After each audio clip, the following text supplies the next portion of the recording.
Mbak Ayu. Baik teman-teman, sahabat SCCA semua. Untuk kali ini saya akan membagikan pengalaman saya pada saat mengikuti lomba SCCA tahun 2020 kemarin ya.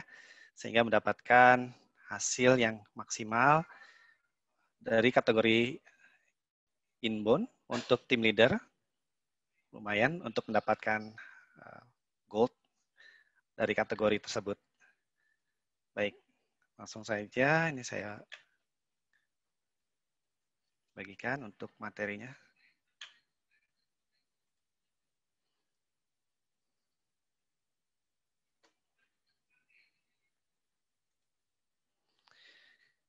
Baik, sebelum memulai, saya ingin menyapa teman-teman dulu supaya lebih semangat nih untuk mengikuti winner sharing kali ini.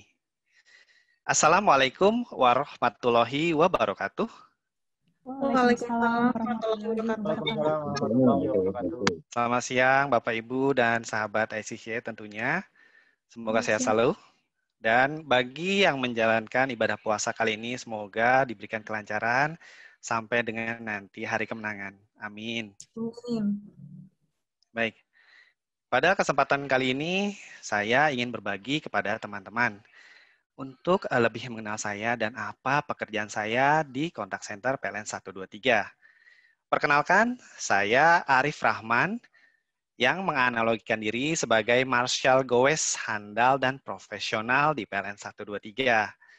Sebagai lulusan D3 Manajemen Informatika Universitas Gunadarma, dan sudah mengayuh perjalanan di kontak center PLN 123 sejak 6 tahun silam hingga saat ini. Pada saat mengikuti lomba The Best Contact Center Indonesia tahun 2020, saya menceritakan seseorang yang bersepeda. Pernahkah terpikir oleh teman-teman sebelumnya bahwa seseorang yang naik sepeda tanpa digenjot dan sepedanya tetap jalan? Ternyata itu ada di turunan. Sementara kalau teman-teman naik sepeda dan harus digenjot supaya berjalan, karena itu ada di tanjakan. Apa sih hikmah dari semua ini dalam mengelola sebuah tim? Jadi kalau tim Anda serba mudah dan ringan serta tidak ada tantangan, jangan-jangan sedang kondisi menurun. Tapi kalau tim Anda penuh energi dan bersusah payah mengayuh banyak hal yang perlu dilalui, pasti sebuah tim sedang menuju sebuah puncak kesuksesan. Supaya hal tersebut dapat terjadi, maka hadirkan tantangan dan kesulitan dalam perjalanannya. Karena siapapun berhak untuk berhasil. Kunci keberhasilan harus diciptakan karena tidak bisa diduplikat. Sebagai tim leader tentunya saya memiliki tugas dan tanggung jawab dalam mengelola tim. Salah satunya adalah road captain yang menjalankan tugasnya yaitu membuat keputusan kinerja serta berkoordinasi dengan para pihak dalam rangka menciptakan customer satisfaction. Misalkan koordinasi dengan back office atau bisa juga dengan PIC dari unit setempat dan juga dari manajer unit untuk penyelesaian keluhan pelanggan, dan memberikan penugasan tertentu dalam rangka mengembangkan agent. Misalkan ada asesmen jabatan atau promosi, sehingga memang diperlukan untuk pengembangan dari agent tersebut. Lalu juga ada perbantuan tim leader jika memang dibutuhkan. Sebagai Marshal Gowes, tentu saya memiliki kompetensi yang melekat dalam diri, yang menjadi bekal dalam menjalankan tugas dan tanggung jawab sebagai tim leader terbaik di kontak center PLN 123. Beragam yang saya miliki. Salah satunya adalah fitting. Paham dengan sangat baik proses bisnis PLN yang sangat dinamis. Mengetahui jelas apa yang dilakukan unit penindak dalam menindaklanjuti keluhan pelanggan, dan tentunya piawai dalam menerjemahkan skenario operasi layanan kontak center PLN 123, terutama dalam mengelola tim. Seperti misal, untuk paham tindak lanjut dari unit penindak, permasalahan P2TL yang dilaporkan oleh pelanggan, biasanya langsung ditindaklanjuti oleh agent. Namun biasanya pelanggan sendiri ini tidak mengetahui tindak lanjutnya ini bagaimana pada saat melapor ke kami. Pada saat dilaporkan, kondisi KWH meternya sudah dibongkar oleh petugas tim P2TL atau penertiban pemakaian tenaga listrik dan meminta untuk dilakukan penyalaan kembali. Biasanya kami menanyakan langsung dari pelanggan tersebut, apakah sebelumnya diberikan surat undangan untuk datang ke area atau unit setempat. Biasanya petugas kami akan menginformasikan untuk pelanggan langsung datang ke unit agar nanti dijelaskan perihal kendala atau permasalahan apa yang dialami di persil tersebut sehingga kondisi KWH meternya ini dibongkar oleh petugas. Nah, pada saat sudah datang ke area setempat, nanti dijelaskan oleh petugas dari tim P2TL atau Dalos untuk di area setempat ya, dulunya namanya Dalos atau pengendalian losis, diinformasikan bahwa setempat ada pelanggaran.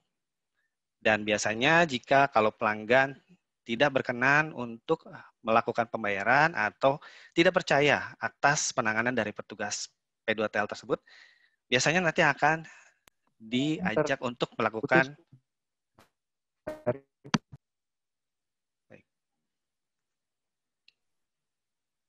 Ya, boleh silakan dilanjutkan, ya, Mas Ari. sudah? Sudah. Ya, sudah. Baik. Ya.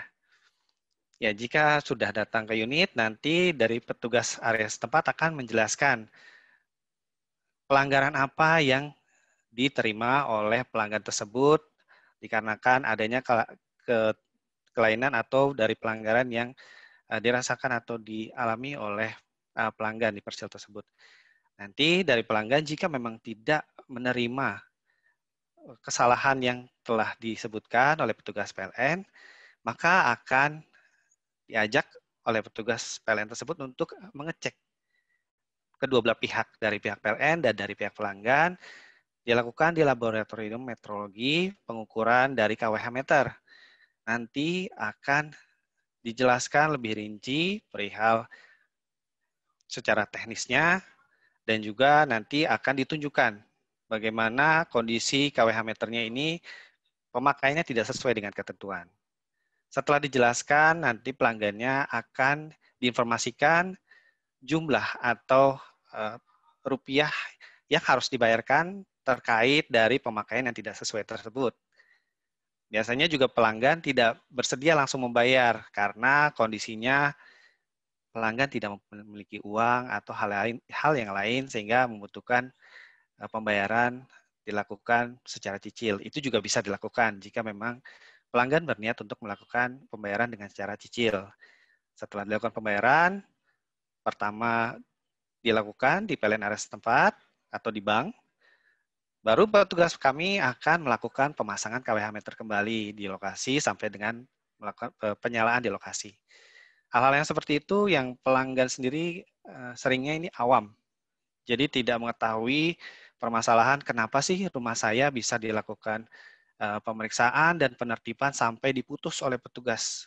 Ini biasanya dialami oleh pelanggan yang baru membeli rumah dan biasanya ini rumahnya dulu bekas atau ex dari konveksi, biasanya itu juga sering melakukan pelanggaran-pelanggaran atau pemakaian listrik dengan cara-cara nakal.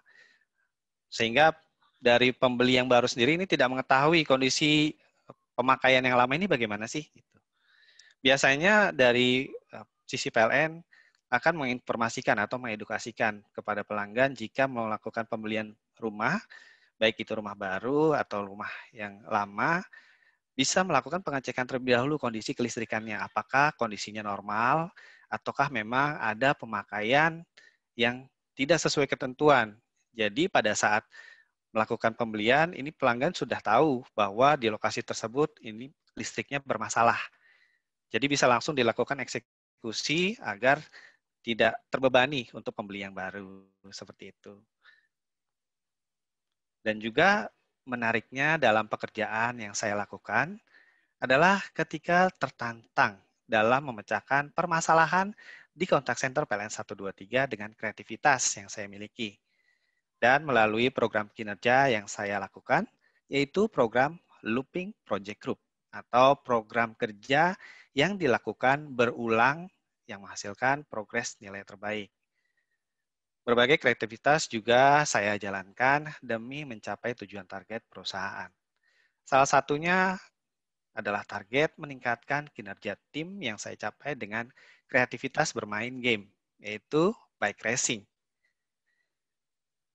Contohnya, agent yang dapat mencapai target harian dapat bergerak satu langkah. Jika sebaliknya akan mundur satu langkah. Agent yang dapat ucapan terima kasih dari pelanggan akan bergerak dua langkah. Jika tidak ada ucapan terima kasih, masih tetap di posisi. Agent yang melakukan kesalahan pendaftaran pasang baru, tambah daya, dan pasang sementara akan mundur 3 langkah. Jika tidak salah mendaftarkan atas proses tersebut, maka tetap pada posisinya.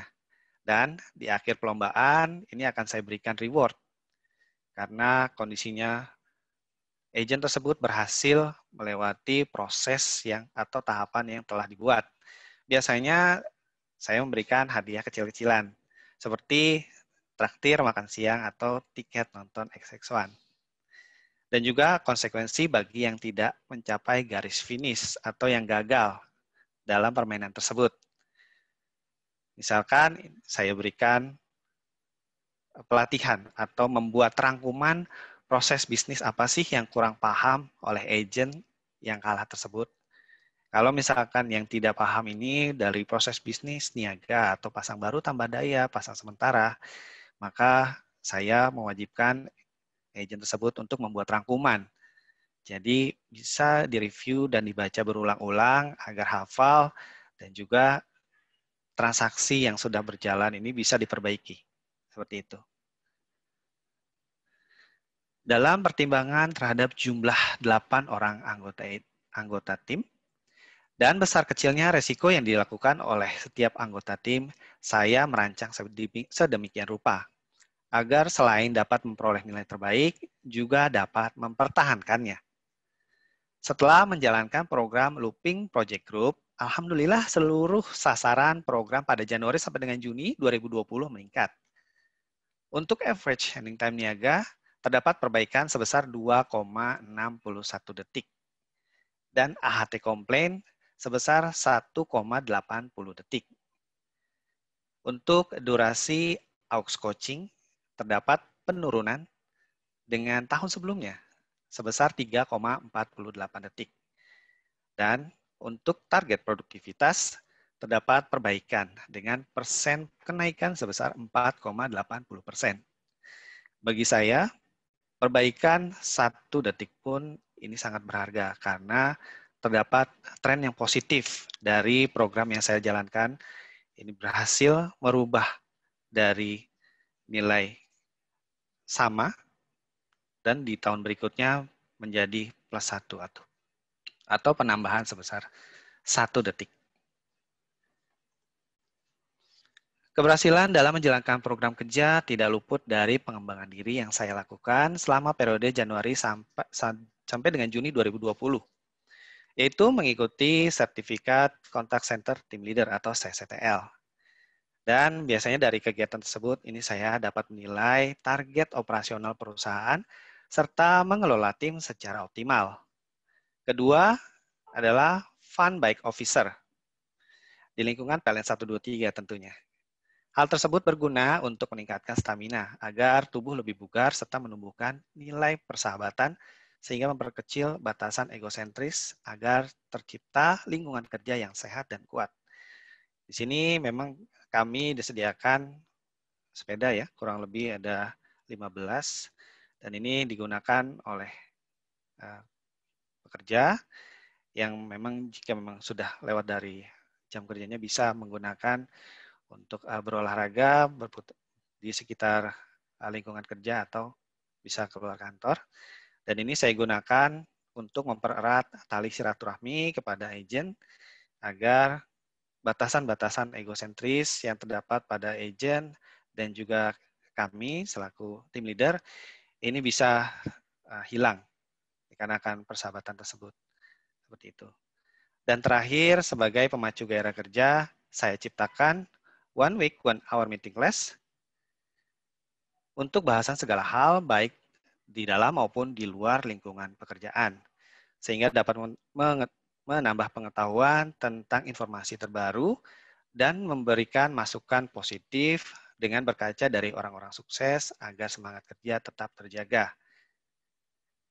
Semangat positif yang selalu saya terapkan dibuktikan dengan pencapaian kinerja dalam kurun waktu 6 bulan terakhir, di mana seluruh Key Performance Indicators tercapai 100%. Namun, memang terdapat penurunan KPI di bulan Mei tahun 2020 dan juga FCR di bulan April. Hal tersebut dikarenakan memang terkait pembatasan sosial berskala besar terkait COVID-19 yang memang tidak bisa diprediksi sebelumnya. Sehingga memang petugas kami agak kesulitan untuk mengakses wilayah yang terdampak karena memang banyak yang ditutup jalan ataupun akses untuk masuk ke rumah pelanggan, dan keluhannya ini jadi lebih lama untuk dilakukan penanganan. Namun memang secara keseluruhan di bulan berikutnya hal ini bisa berhasil diperbaiki sehingga menciptakan tren yang positif.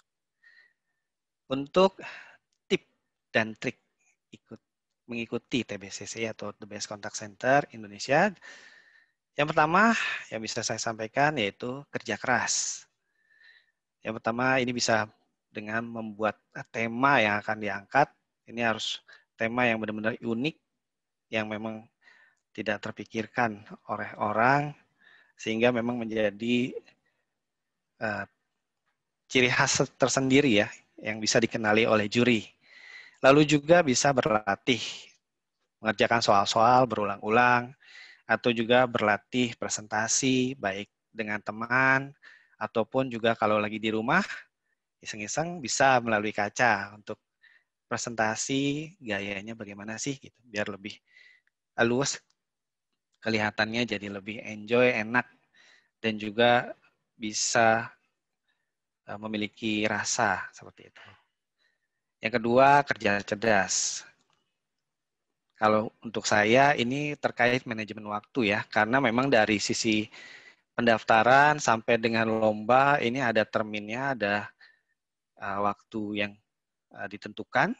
Jadi kita harus memilah-milah nih berapa lama waktu kita untuk latihan, berapa lama waktu untuk membuat PPT atau PowerPoint, berapa lama take video.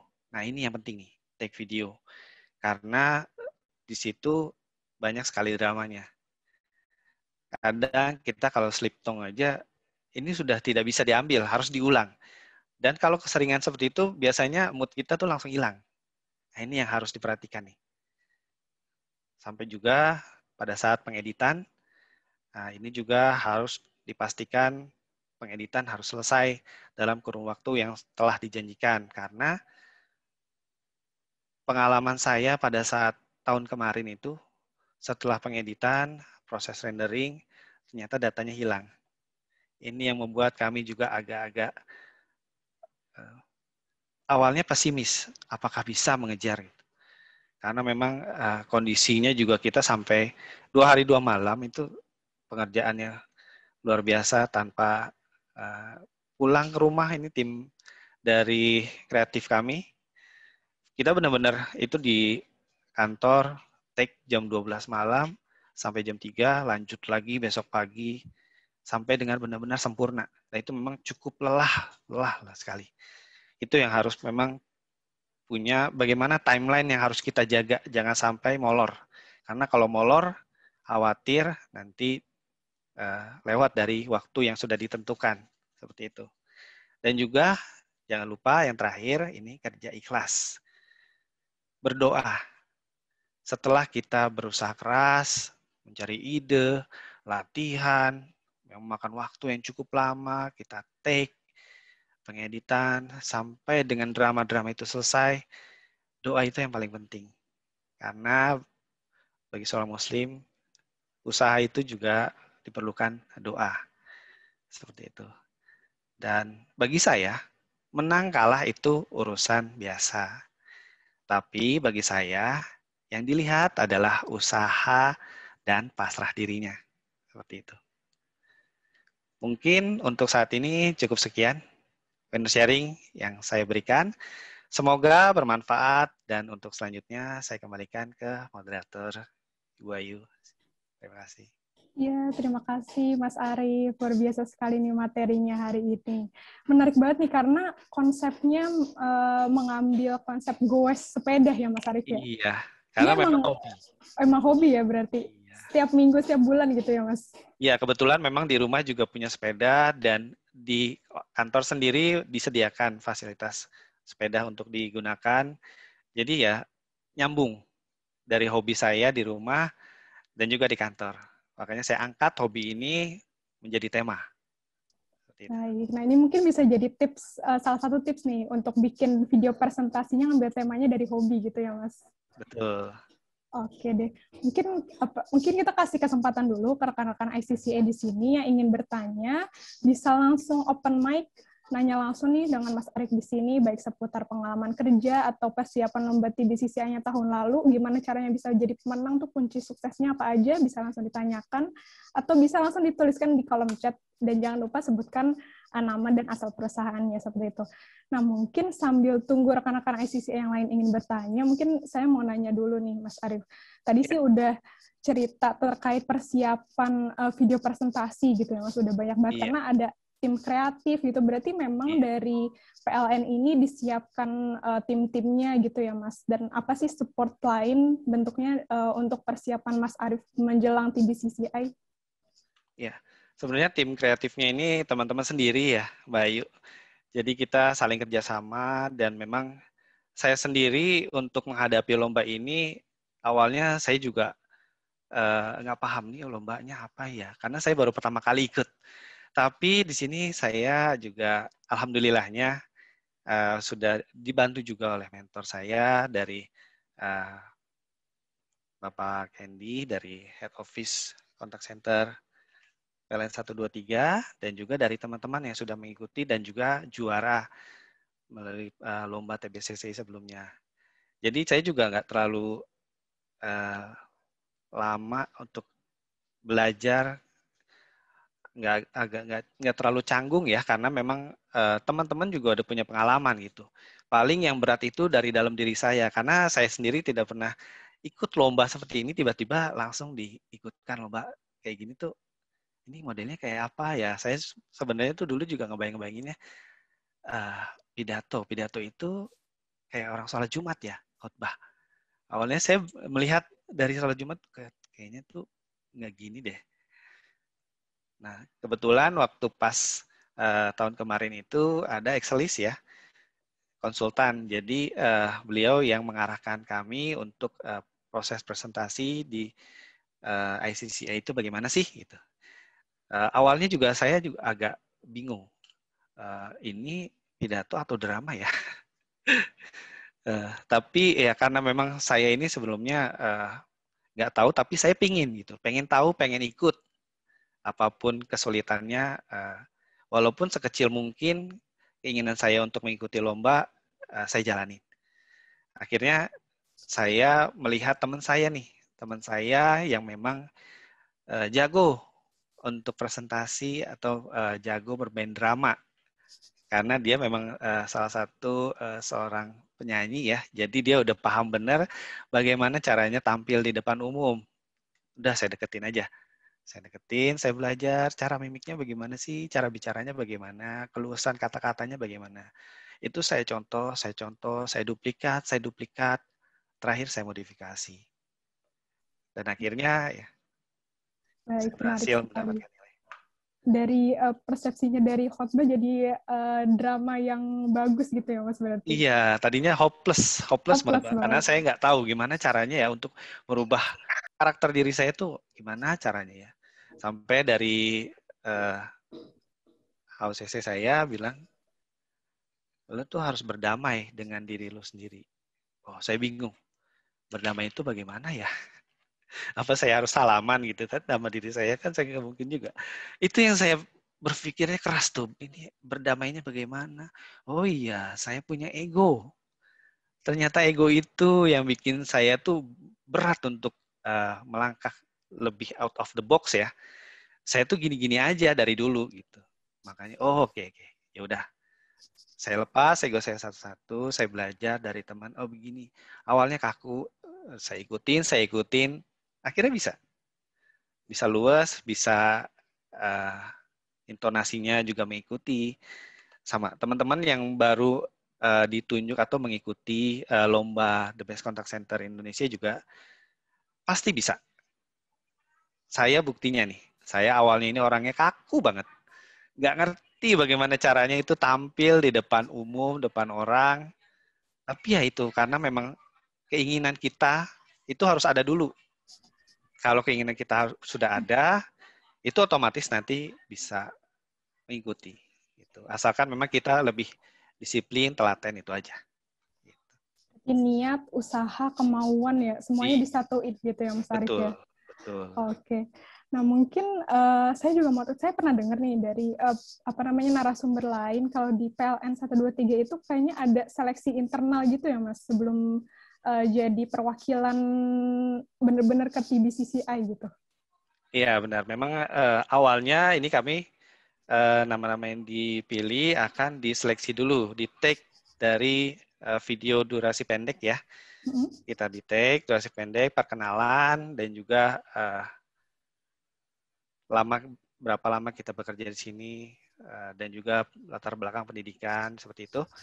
Nanti dipilih lagi oleh tim di sini, mana yang bisa lanjut, dan mana yang memang tidak bisa.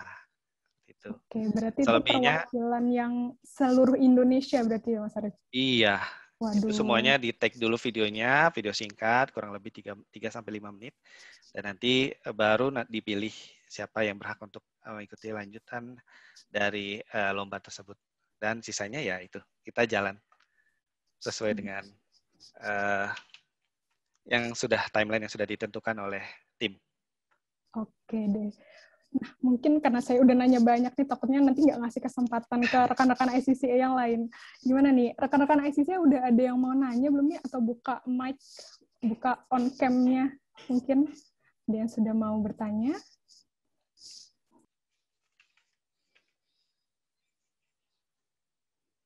Oke, karena mungkin masih malu-malu nih Mas Arief. Mungkin saya nanya-nanya yang lain gitu ya. Boleh. Terkait pelayanan di Icon Plus gitu ya, berarti Mas Arief. Nah, ini sebenarnya pernah ada tantangan terberat gitu nggak sih Mas selama berkarir di Icon Plus gitu, entah terkait pengelolaan SDM-nya gitu, agent-agentnya kayak gimana, atau mungkin eskalasi pelayanan gitu. Itu pernah dialami nggak Mas Arief? Ya, memang ada beberapa Mbak Ayu ya. Dari pelanggan sendiri, ini biasanya pelanggan-pelanggan yang di kami ini pada saat melapor, biasanya langsung emosinya level tinggi banget. Wah, udah nggak mau dijelasin sama sekali, dan ya itu, kita memang harus sabar, nggak boleh motong pembicaraan apapun yang disebutkan oleh pelanggan, ya kita mendengarkan terlebih dahulu, sampai memang kondisinya dia sudah agak reda, sudah puas biasanya ya, baru kita bisa berbicara dengan pelanggan tersebut. Dan memang biasanya ini kadang-kadang pelanggan yang ibu-ibu yang punya bayi, mati lampu, punya stok ASI, ASI-nya takut basi, pada saat menelpon ke kami, itu udah emosinya udah memuncak banget. Dan memang biasanya kami informasikan terlebih dahulu bahwa kondisi padamnya ini cukup luas. Jadi memang petugas kami melakukan penanganannya pun tidak di rumah pelanggan, melainkan di wilayah gardu sekitar wilayah pelanggan atau di jaringan antar gardu, dan juga bisa di jaringan tegangan rendahnya. Seperti itu. Dan juga kami informasikan tingkat mutu pelayanan. Jadi 3 jam penanganan, 45 menit respon time. Seperti itu. Dan memang untuk yang sifatnya urgent itu kami utamakan terlebih dahulu. Jadi kami memberikan pengertian kepada pelanggan untuk padamnya ini jika memang sifatnya gangguan, PLN juga tidak bisa memprediksi. Jadi ini kami upayakan agar bisa dipercepat. Biasanya langsung kami koordinasi dari pihak back office ke pihak gangguan di wilayah setempat untuk segera dilakukan penanganan dikarenakan ada yang pelanggan sifatnya urgent. Seperti itu. Dan untuk agent ini memang ada juga ya namanya manusia ini sifatnya juga ada yang keras, ada yang juga yang lembut seperti itu. Untuk yang keras, kalau saya biasanya treatmentnya itu saya ajak ngobrol. Kita ngopi-ngopi dulu yuk. Gitu. Kalau saya seperti itu. Kita ajak ngopi. Kenapa sih, ada masalah apa? Gitu. Tahu nggak kondisinya kalau misalkan kamu sifatnya begini, ini bisa ada konsekuensinya loh. Seperti itu. Kita lebih ke coaching. Jadi tidak memberikan arahan, tidak memberikan perintah seperti itu. Jadi lebih ke dari si agentnya sendiri yang memberikan solusi. Seperti itu. Jadi agent yang memberikan solusi dan agent yang memberikan tenggat waktu efektif dari solusi yang dijelaskan oleh agent tersebut tadi. Seperti itu. Dan juga ini kami biasanya berikan hitam di atas putih ya, tanda tangan kedua belah pihak.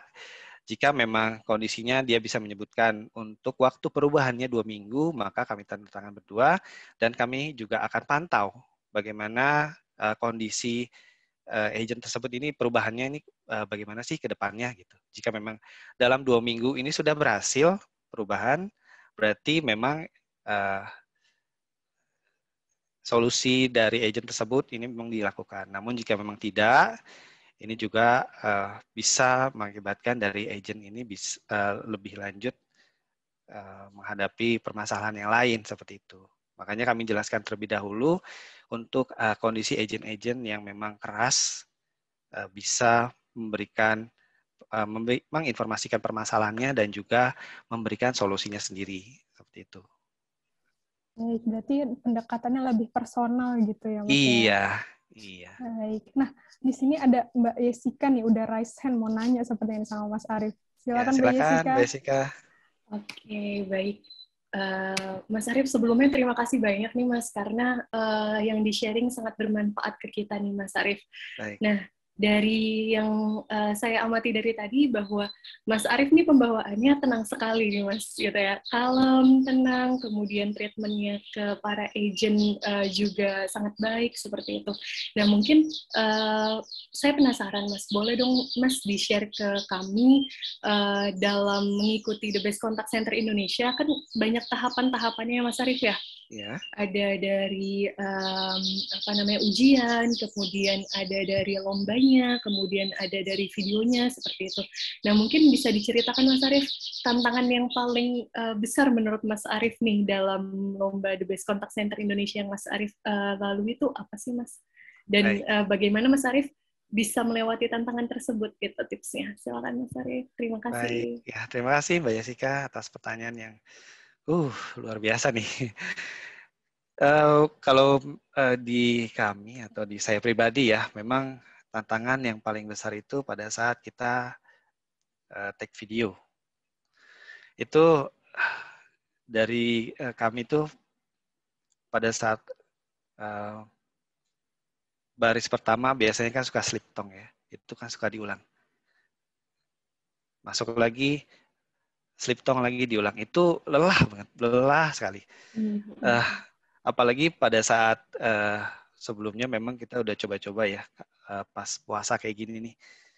Itu benar-benar tantangannya luar biasa. Kita harus ulang.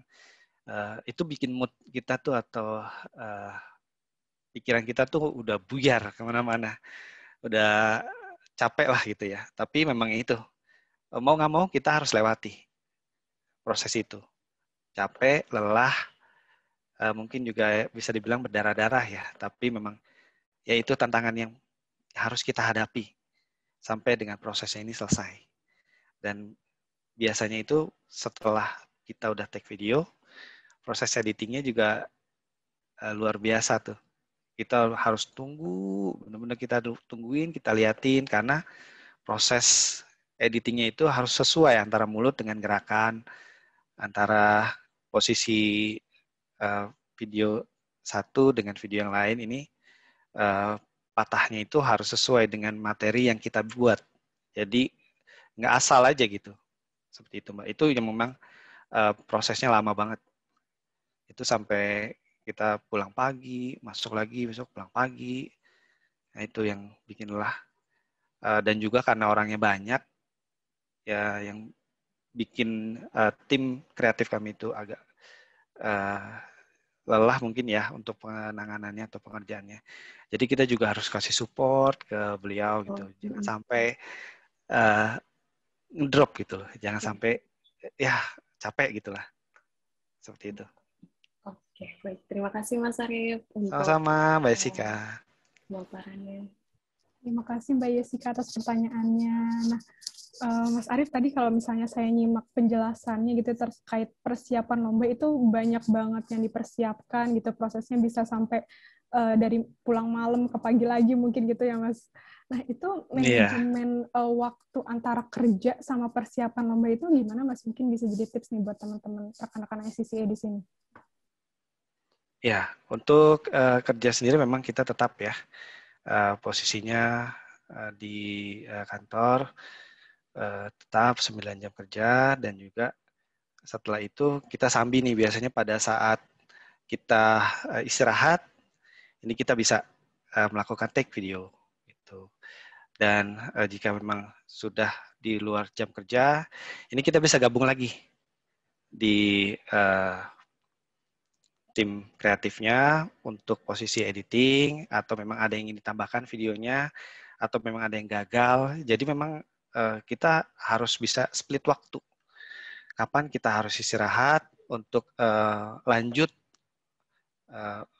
mengikuti proses dari editing atau proses video atau proses belajar, mengerjakan soal-soal. Bisa juga pada saat hari libur kerja nih.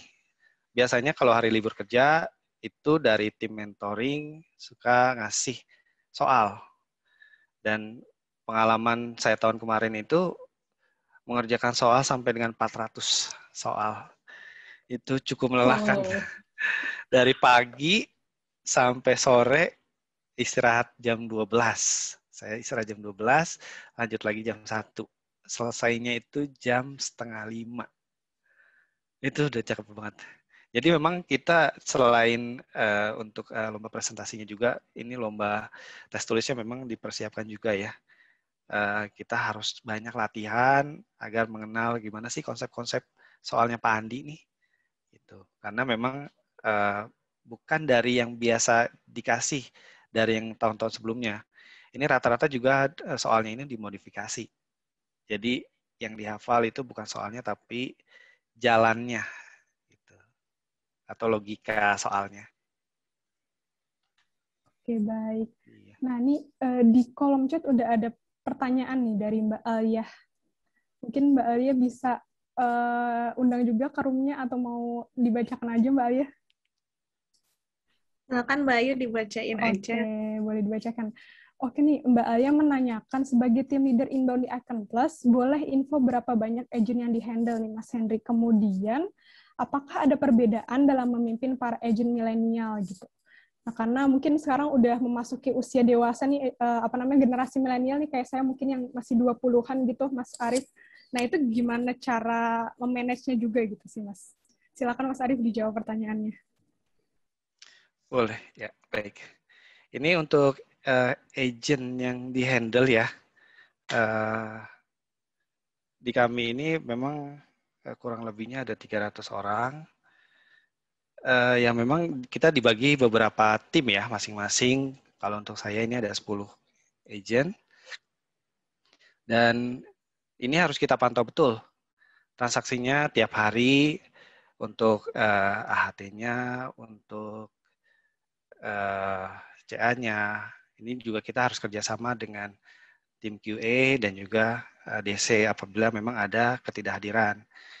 Dan ini memang kembali lagi ke masing-masing agennya ya Mbak. Kalau misalkan agennya itu kooperatif, komunikatif, kita juga gampang untuk mencari permasalahan apa dan juga solusi apa. Ini rata-rata juga untuk yang milenial ini agak-agak susah karena memang mungkin mereka baru bekerja, jadi memang susah untuk bekerja sama dengan kami-kami.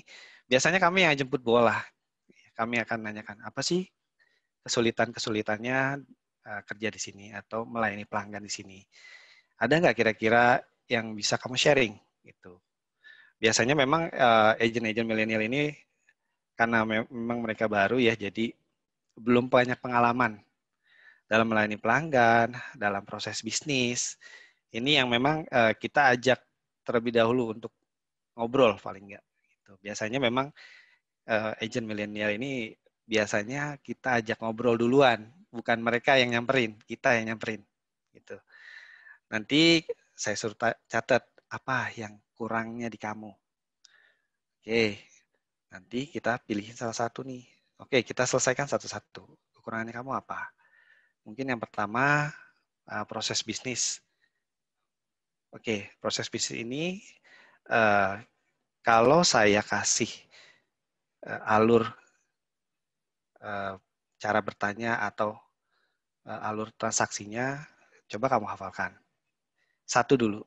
Ya, karena memang biasanya juga kalau yang milenial ini susah untuk kita push. Gitu. Kecuali kalau memang yang komunikatif ya atau kooperatif, itu memang langsung kita berikan semuanya. Itu satu-satu dulu kita treatment. Apa yang menjadi kekurangan dan kesulitan dia di lokasi. Di kontak center PLN 123. Biasanya kami seperti itu, Mbak. Jadi tidak langsung semuanya kami berikan permasalahan dan solusi seperti itu. Jadi dari agennya sendiri ini merasa tidak terbebani. Itu dulu yang penting. Setelah mereka juga merasa enjoy, nyaman, baru kita bisa komunikasi. Dan itu biasanya lebih enjoy komunikasinya, kooperatif gitu. Seperti itu, Mbak. Oke, Terima terima kasih, Mbak kasih. Aya.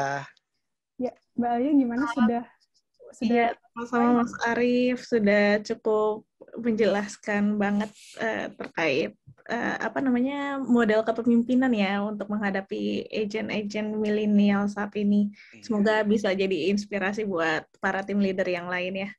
Amin. Oke, selanjutnya nih Mas Arief ada Mbak Junita Teresia yang udah raise hand juga mau tanya-tanya ke Mas Arief. Mungkin Ya, bisa silakan. on cam atau on mic-nya Mbak Junita dipersilakan untuk bertanya. Iya, terima kasih Mbak untuk pertanyaan ke Mas Arief. Maaf ya aku nggak on cam karena aku nggak pakai kerudung soalnya Iya, lagi nggak apa-apa. WFH. Silakan. Pastinya nggak dandan juga.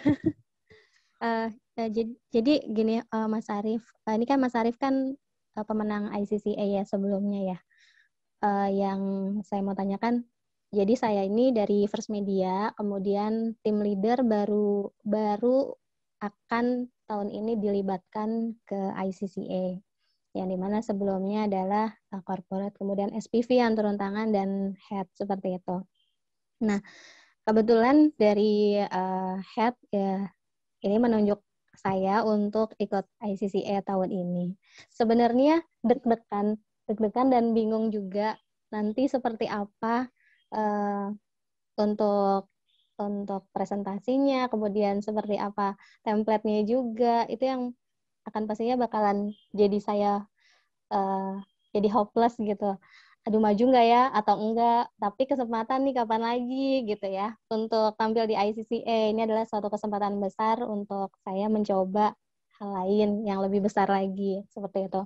Nah, jadi yang mau saya tanyakan tadi sudah dijelaskan juga di awal ya. Nah, yang saya mau tanyakan adalah Mas Arief sendiri berapa lama sih proses dari butuh berapa bulan kah atau memang sudah prepare dari tahun sebelumnya untuk mengikuti ICCA tahun ini, kemudian data-datanya butuh berapa lama dikumpulkan, kemudian referensi-referensi yang diambil dari mana aja untuk membuat suatu presentasi yang luar biasa. Itu Mas Arief. Ya, terima kasih. Baik, terima kasih Mbak Junita.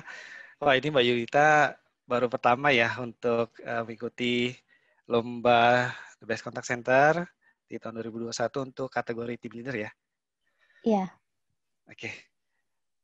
Untuk prosesnya tadi saya dari awal membuat tema, belajar, itu kurang lebihnya memang 5 bulan ya. Dan itu saya sambil juga dengan bekerja. Dan ini memang yang paling gampang untuk tema itu yang biasa atau hobi kita ambil aja. Tapi nanti diseling dengan kata-kata unik gitu yang memang juri ini jadi ngeklik gitu loh. Nah itu semuanya itu dari 5 bulan itu proses ngambil tema, referensi, data, itu semuanya kita kumpulin dan hingga jadi video. Gitu. Kalau memang Mbak Junita ini ada tim atau tim kreatif ya, ini juga bisa minta bantuan untuk pembuatan template. Gitu. Jadi dari Mbak Junita ini fokusnya di temanya dulu. Untuk template-nya mungkin bisa nyusul. Kalau udah selesai tema sama dengan bahan-bahan yang udah kita mau buat nih, udah terkumpul, baru nanti minta bantuan untuk template-nya. Kalau saya kemarin gitu, saya bikin dulu temanya, saya bikin skripnya sampai selesai, baru saya maju ke template gitu. Udah template selesai, baru saya bikin gladi bersih untuk video. Gimana sih tag videonya nih? Kadang kan untuk proses yang 2020 kemarin pakai video ya. Kalau yang 2019 itu live langsung di depan juri. Nah, ini yang di depan video ini yang memang kadang melelahkannya itu suka banyak slip tongnya gitu. Jadi itu yang saya tuh latihannya tuh agak lama di situ. Gitu. Fokusnya di itu aja dulu Mbak. Pokoknya dibikin temanya, skripnya, baru nanti template-nya. Kalau ada tim, minta bantuan tim untuk pembuatan template. Itu kalau saya waktu kemarin juga ada tim.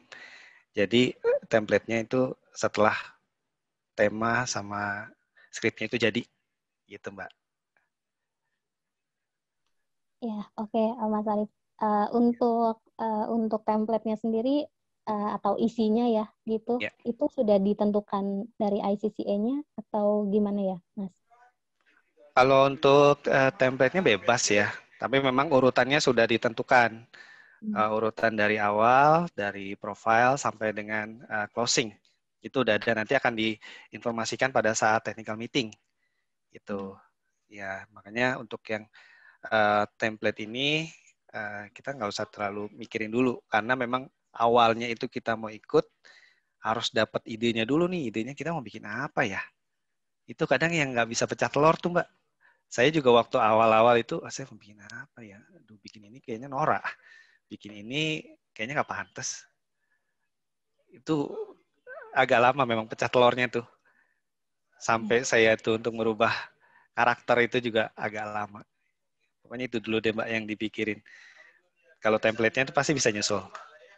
Banyak kalau sekarang untuk template-template yang free, yang bisa di-download ya, untuk pembuatan PPT. Nah, betul. Itu sih Mbak Junita.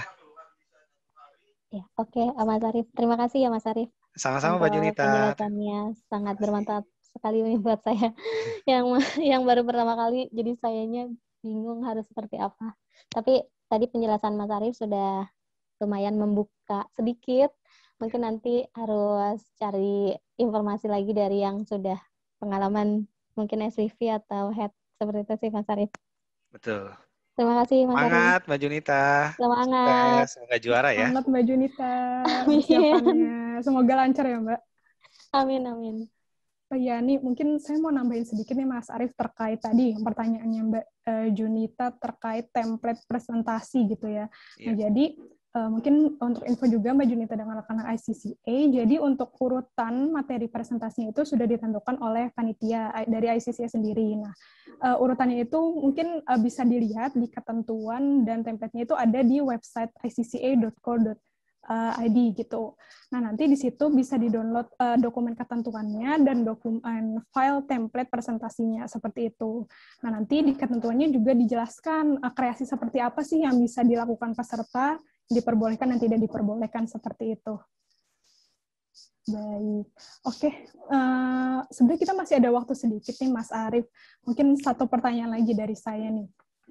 Untuk tadi yang di awal itu ada gambar pesepeda naik dan turun gunung gitu ya, Mas Arif. Nah, itu berarti kan menunjukkan semangat gitu ya, Mas. Ada semangat naik turun gitu.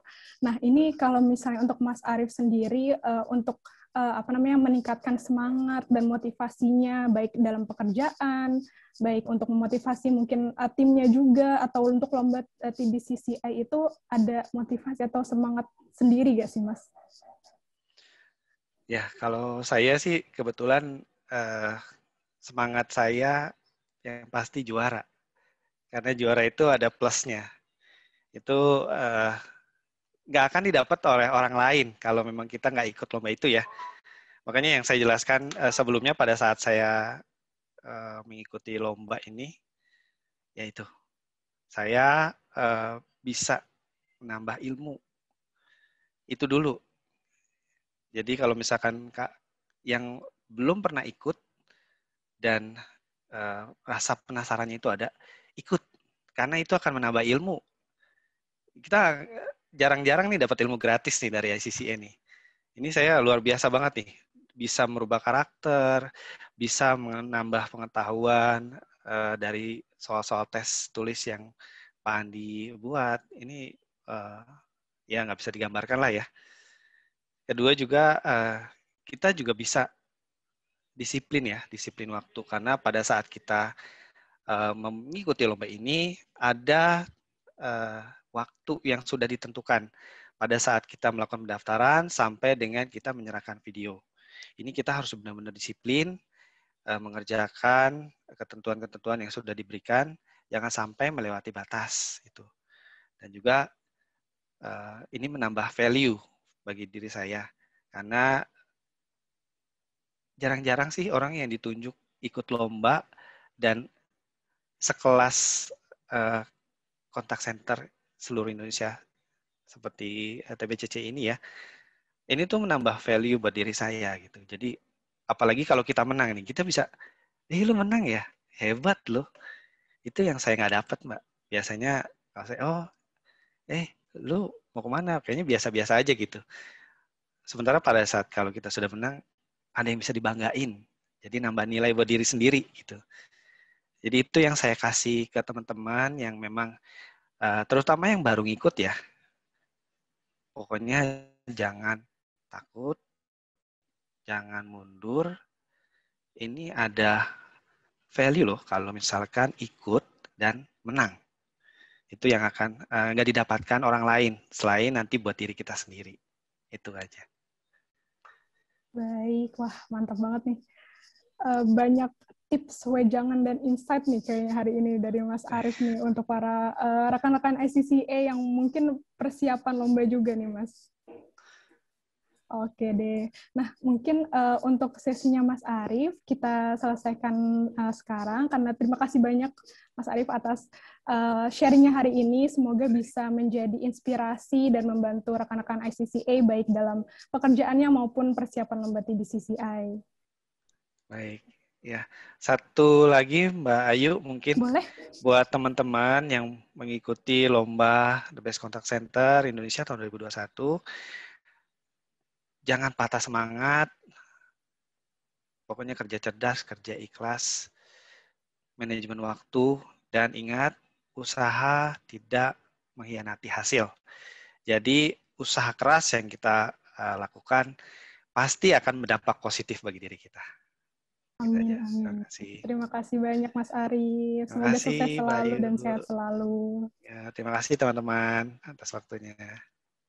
Oke, baik rekan-rekan ICCA, mungkin sekarang kita beralih nih ke sesi 2. Kita akan bertemu dengan Mbak Ratih Devi Permatasari. Boleh diulang? Iya, selamat siang. Selamat kembali lagi nih Mbak Ratih. Iya, selamat siang Mbak. Mungkin tanpa berpanjang lebar lagi, Mbak Ratih bisa mungkin langsung memaparkan materinya dan kembali lagi nanti ada sesi Q&A juga setelah Mbak Ratih selesai memaparkan presentasi. Bagi rekan-rekan ICCA yang ingin menanyakan bisa kembali open mic-nya atau menuliskan di chat gitu. Jangan lupa disebutkan nama dan perusahaan asalnya. Oke, Mbak Rati, waktu dan tempatnya saya persilahkan. Oke, terima kasih Mbak Ayu. Saya akan share screen dulu sebentar ya, saya. Oke. Oke. Sebentar. Oke. Assalamualaikum warahmatullahi wabarakatuh. Selamat siang menjelang sore teman-teman semuanya. Semoga di tengah bulan Ramadan ini yang udah mau berakhir bahkan ya, udah bukan di tengah lagi, dan sekarang juga banyak teman-teman di sini mungkin yang lagi beribadah puasa Ramadan nih, biasanya jam-jam segini nih udah mulai agak ngantuk ya, tenggorokan udah mulai dahaga, perut mungkin udah mulai bunyi-bunyi gitu ya. Tapi semoga tetap semangat dan semoga juga apa yang saya share hari ini bisa bermanfaat buat teman-teman semuanya. Ini adalah winner sharing saya yang pertama, karena saya juga baru pertama kali ikut ICCA, karena saya bergabung di Content Creator Bank Indonesia itu tahun 2019 bulan Maret, jadi di tahun 2020 ini adalah ICCA saya yang pertama. Alhamdulillah saya dipercaya untuk mendapatkan Platinum. Kemudian sebelum saya nanti lebih jauh lagi, saya akan memperkenalkan dulu tentang Bicara 131. Mungkin teman-teman di sini udah banyak yang tahu juga nih tentang Bicara 131. Jadi di Bicara 131, selain kita ada contact center, nah kemudian ada juga content creator dan juga komunikasi digital.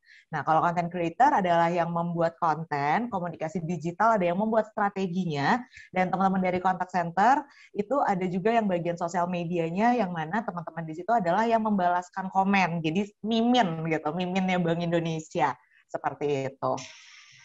Oke.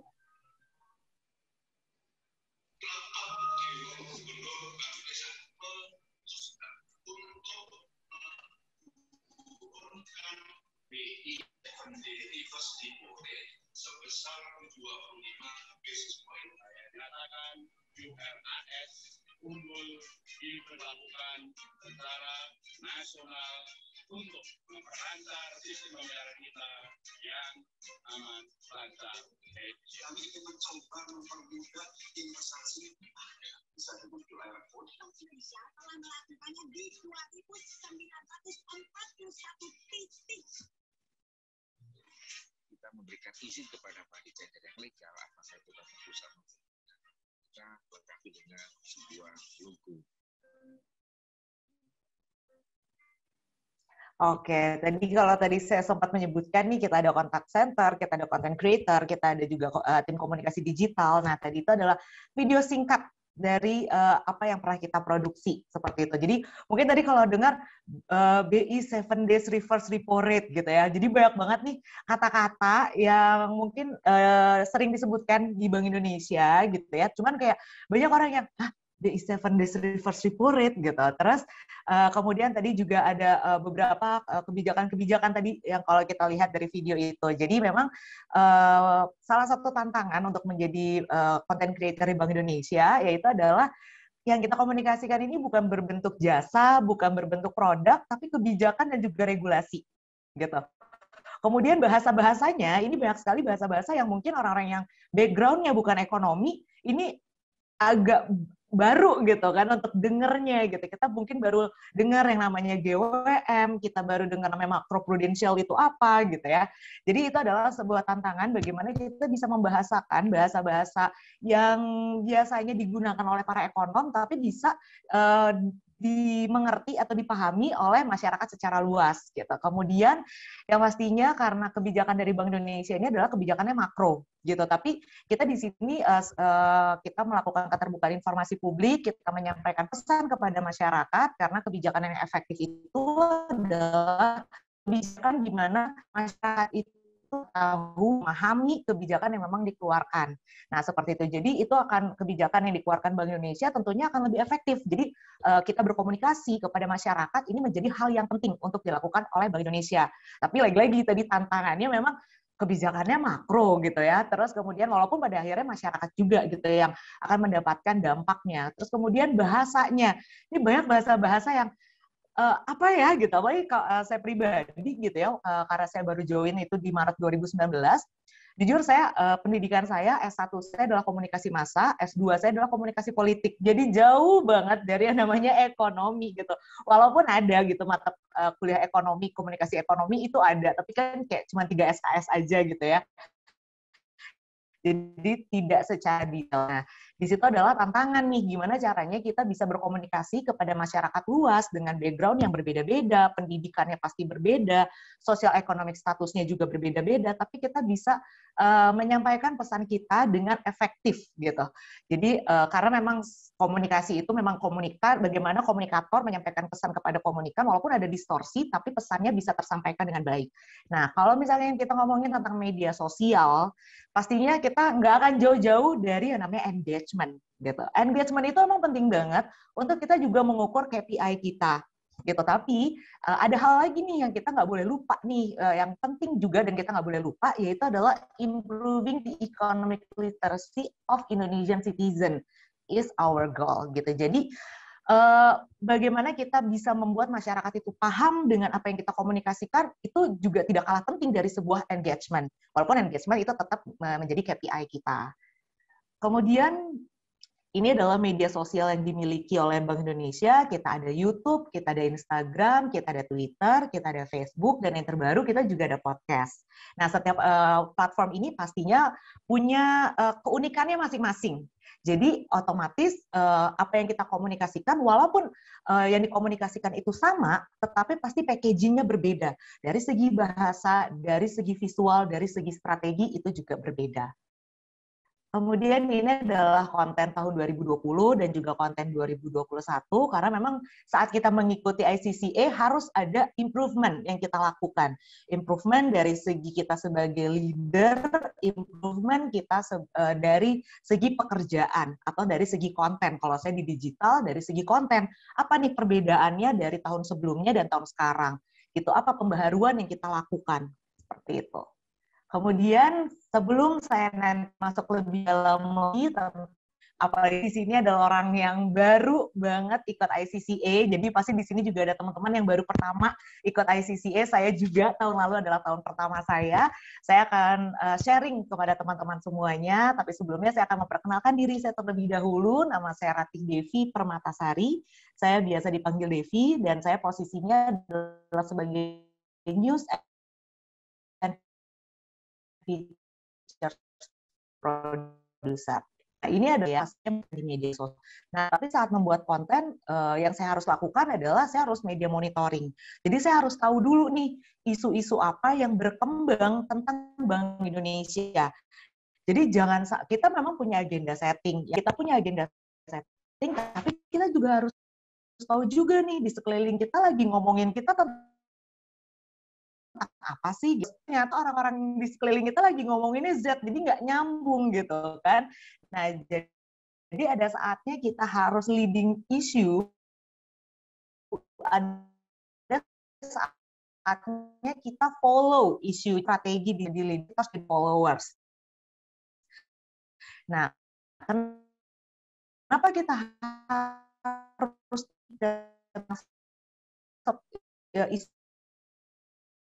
isu Indonesia misalnya, kalau saya juga dengan konten gimana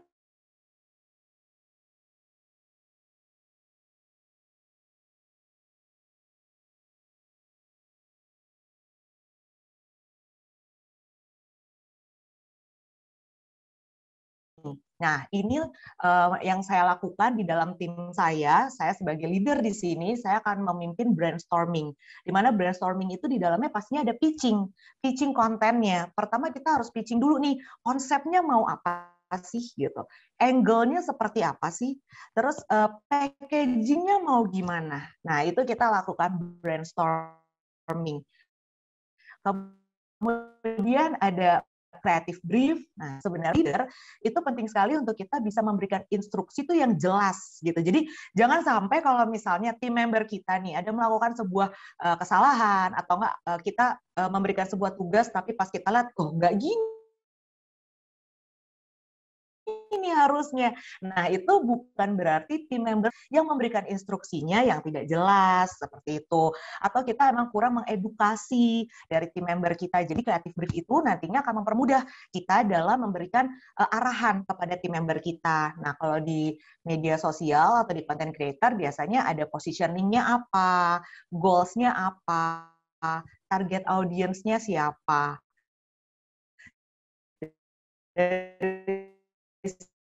nanti akan bisa membuat konten itu sekian.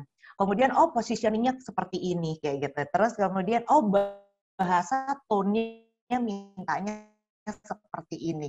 Jadi nanti tim kita bisa mengerjakan lebih jelas dan itu juga akan mempersingkat waktu mereka. Tinggal mereka nantinya mengasah dan mengolah ide kreatif mereka gitu. Kemudian membagikan tugas, ini juga penting sebagai tim leader, kita harus bagi tugas juga, jangan sampai yang satu load-nya lebih banyak daripada yang satu. Nah, load pekerjaan yang banyak ini tidak hanya terbatas dari segi kuantitas saja, karena ada pekerjaan yang mengerjakannya ini satu konten, tapi harus dikerjakannya dalam waktu setengah hari. Ada. Tapi ada juga konten yang bisa dikerjakan hanya dalam waktu 10-15 menit. Ada gitu. Jadi tidak terbatas dengan kuantitinya saja, tapi juga beban pekerjaan ini juga dihitung dari tingkat kesulitan gitu. Jadi kita juga sebagai leader, kita harus tahu juga nih gitu. Ini beban pekerjaannya seperti apa, kayak gitu. Kemudian pastinya dalam melakukan supervisi atau QC, karena sebagai bank sentral, kredibilitas sangat dipertaruhkan nih, apalagi yang namanya di media sosial, orang sekarang cepet banget nih netizen, capture, langsung upload ke mana-mana gitu ya. Tangannya netizen kan, jempol-jempolnya nih aktif banget ya, gitu kan. Jadi yang gitu melakukan QC. Apabila ada tim member kita yang melakukan kesalahan, biasanya nih kalau di media sosial typo tuh. Terus kemudian yang masih jadi masalah juga huruf besar, huruf kecil. Disambung apa D-nya ini dipisah ya gitu. Terus kalau misalkan pemerintah, itu ada pemerintah yang harus huruf kecil, ada pemerintah yang harus huruf besar. Jadi seperti itu kita juga harus knowledge sharing juga ke tim member kita gitu. Jadi kita juga sebagai leader kita juga harus bisa mengkoreksi diri kita juga nih saat tim member kita kok dia melakukan kesalahan yang berulang ya. Ini kenapa ya gitu. Apakah bisa jadi nih komunikasi saya yang nggak cocok nih sama dia, bisa kita ganti dengan cara komunikasi yang lain gitu. Karena kan biasanya kalau kita udah nyaman, tim member kita nyaman atau lawan bicara kita nyaman, kita mau mengkomunikasikan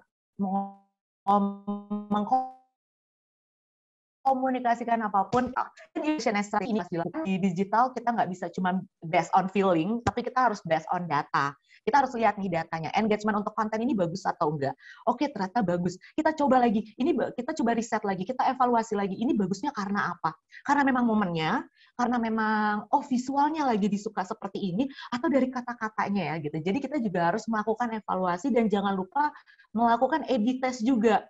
Waktu itu pernah, jadi inilah saya mungkin karena saya perempuan ya, jadi semua itu walaupun yang namanya perempuan, walaupun saya tahu gitu kan harus based on data pastinya, apalagi kita sebagai tim leader harus bisa mengolah data dan menyajikan data gitu kan.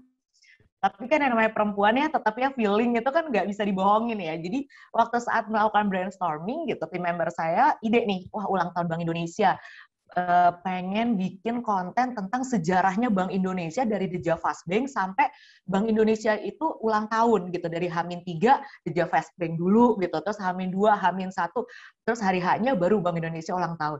Saya mikir pertama, kayaknya enggak deh, kayaknya enggak menarik bahas sejarah gitu kan. Kayaknya kalau menurut saya tuh kalau orang main medsos itu bukannya pengen have fun ya gitu kan, pengen have fun, pengen kayaknya udah penuh gitu kan sama pekerjaan, sama aktivitas ini itu, tuntutan ini itu, kayaknya kalau buka sosmed ya kayak lambe turah aja buat have fun aja gitu kan.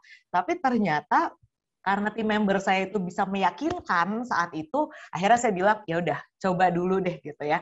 Oke, lagi pula ini juga mengedukasi juga nih, karena banyak juga nih yang pertanyaan Bank Indonesia tuh milik siapa gitu kan. Jadi kita emang harus rajin juga nih baca komen-komen netizen, tapi emang dari luar lagi. Jangan dari sini ke otak ke hati gitu ya. Nanti akan kita jadi stres gitu kan. Ya biasa komen netizen kan. Jadi yang pasti kita akan tindak lanjuti juga segala macam komen. Mau itu positif, mau itu negatif, semua pasti ada masukan buat kita. Pasti ada perbaikan buat kita, tergantung kita menyikapinya seperti apa.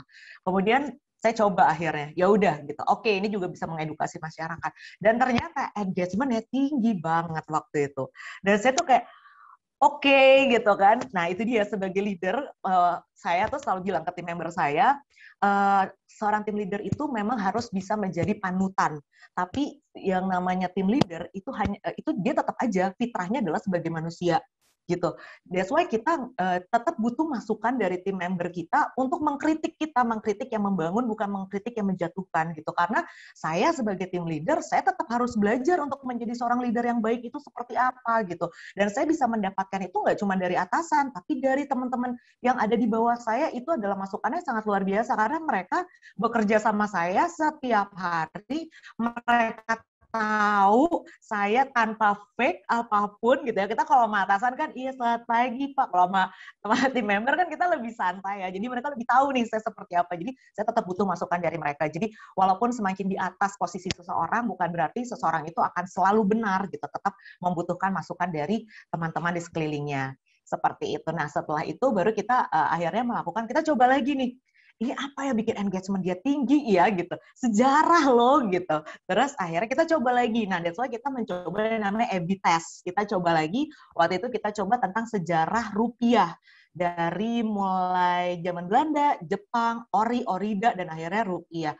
Dan ternyata engagement-nya juga bagus. Dari situ, karena kita melakukan data and content analyzing, dan kita melakukan A/B test, akhirnya kita tahu, oh ternyata netizen ya Bank Indonesia, itu nggak cuma pengen have fun, tapi mereka tetap pengen daging.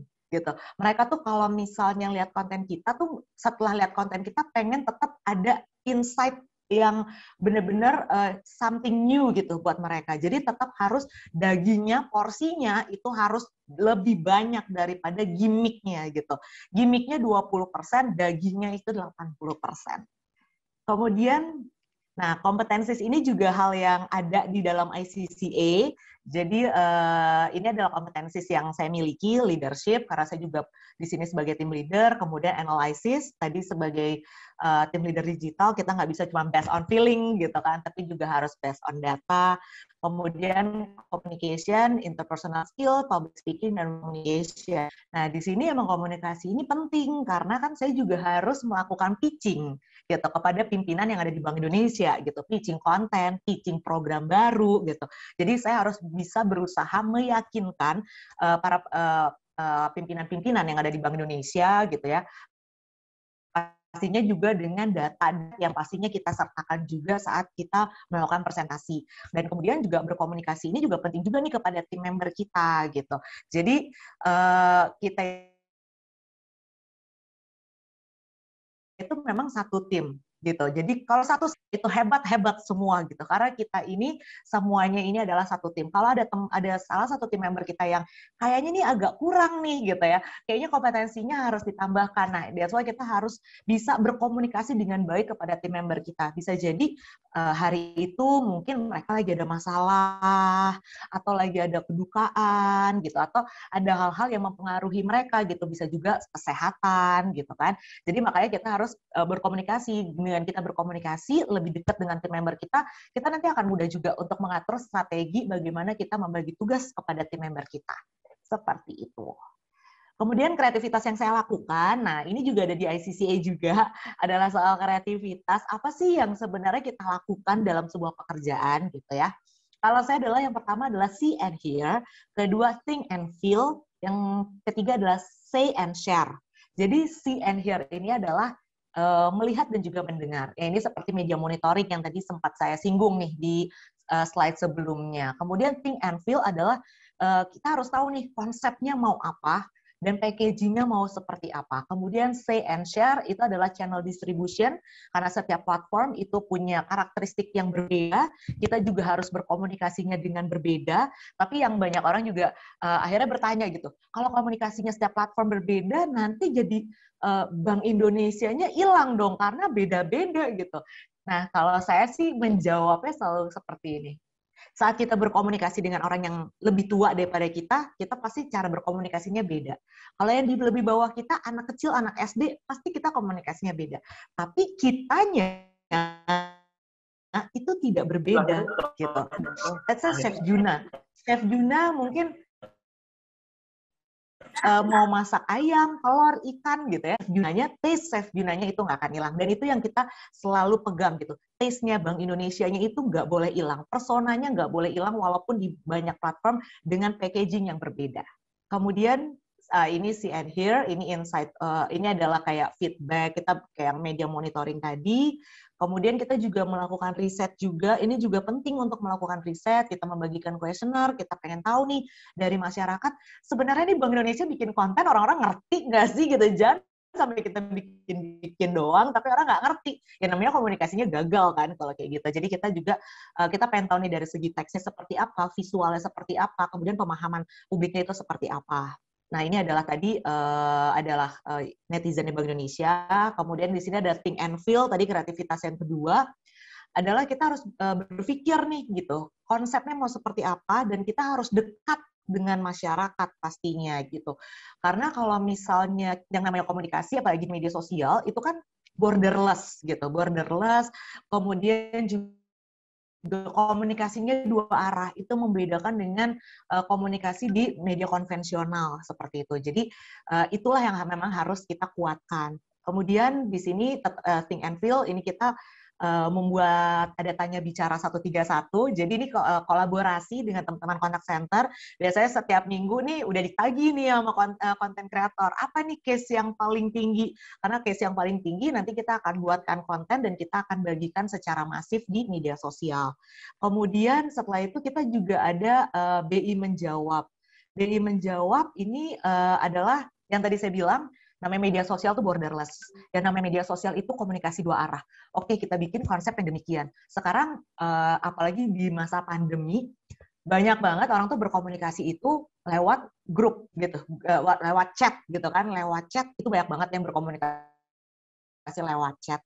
Ya kan ada grup gitu kan, ada Japri dan sebagainya. Nah, itulah yang akhirnya kita tampilkan. Kita ada BI Menjawab. Di BI Menjawab ini adalah kita bikin gimmicknya itu seolah-olah dijawab langsung oleh Gubernur Bank Indonesia Pak Peri.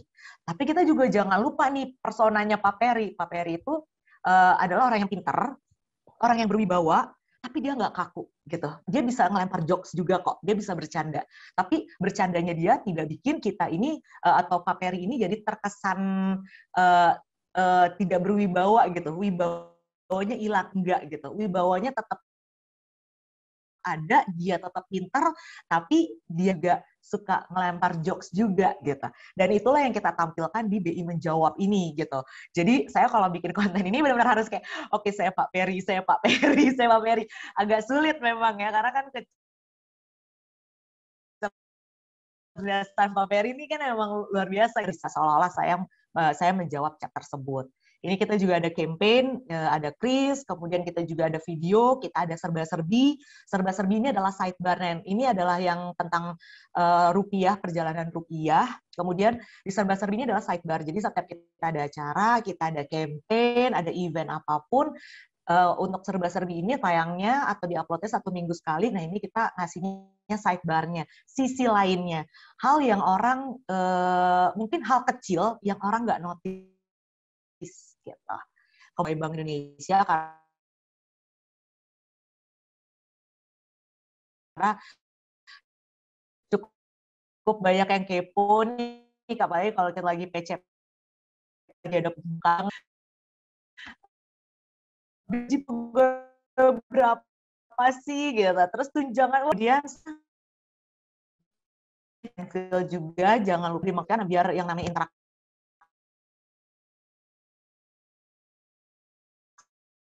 itu ada sebuah link tertentu. Kemudian ini ada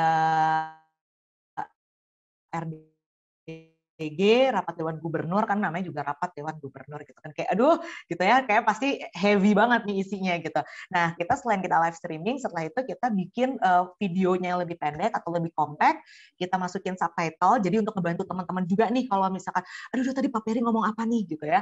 Jadi ada subtitle-nya juga, kemudian kita bantu juga dengan grafik gitu ya. Jadi ada data yang kita tampilkan, jadi biar masyarakat tuh lebih ngerti gitu, lebih paham untuk melihat konten tersebut. Nah, ini kita juga ada talk show. Ini talk show-nya dibikin super ringan. Jadi kalau nonton di talk itu banyak banget ilmu ekonominya, tapi dijamin ringan, tidak membosankan. Ini adalah host-nya adalah Direktur Komunikasi Bank Indonesia. Kita bisa lihat pakai sneakers, pakai jeans gitu ya. Jadi walaupun tetap rapih gitu kan sebagai Direktur Komunikasi Bank Sentral gitu, tapi kita tetap kelihatannya juga lebih casual gitu. Jadi bisa masuk ke anak-anak muda. Nah, share ini adalah visualnya dan juga teksnya itu sekarang lebih light gitu. Jadi ternyata tuh kalau yang terlalu baku, banyak orang tuh yang nggak paham. Banyak orang tuh ngerasa kontennya boring gitu kalau terlalu baku gitu. Walaupun kita tetap harus jaga nih personanya Bank Indonesia juga gitu. Jangan sampai terlalu yang terlalu kemana-mana gitu bahasanya, enggak juga gitu, tetap dijaga. Kita juga tetap harus punya prinsip kita juga, tapi juga lebih light gitu. Jadi jangan terlalu kaku bahasanya, terus juga jangan pakai bahasa-bahasa yang orang tuh kayak nggak ngerti gitu, apa sih gitu bahasanya seperti itu. Kemudian ini adalah jangan lupa personanya yang tadi, walaupun beda platform, walaupun beda tulisan, walaupun beda visual, persona ini harus tetap kita jaga. Kemudian selanjutnya, ini adalah terakhir, I'm not a tech guy, I'm looking at the technology with the eyes of my customers, normal people eyes. Jadi ini juga berguna sekali saat kita membuat konten, atau misalkan kita lagi presentasi untuk ICCA gitu. Karena kan kita punya latar belakangnya yang beda-beda nih gitu. Kan saya di digital gitu kan, saya juga harus saat mempresentasikan ini, saya juga harus bisa melihat dari kacamata orang di luar digital. Dengan seperti itu, saat saya berkomunikasi, itu akan lebih mudah untuk dipahami. Jadi buat teman-teman yang mungkin nanti di tahun 2021 ini ya, akan ikut ICCA, nah ini menurut saya bisa menjadi salah satu tips nih, gitu. Jadi kita juga harus memakai kacamata orang-orang lain, gitu. Jangan dari kacamata misalkan agent inbound, gitu ya, tapi juga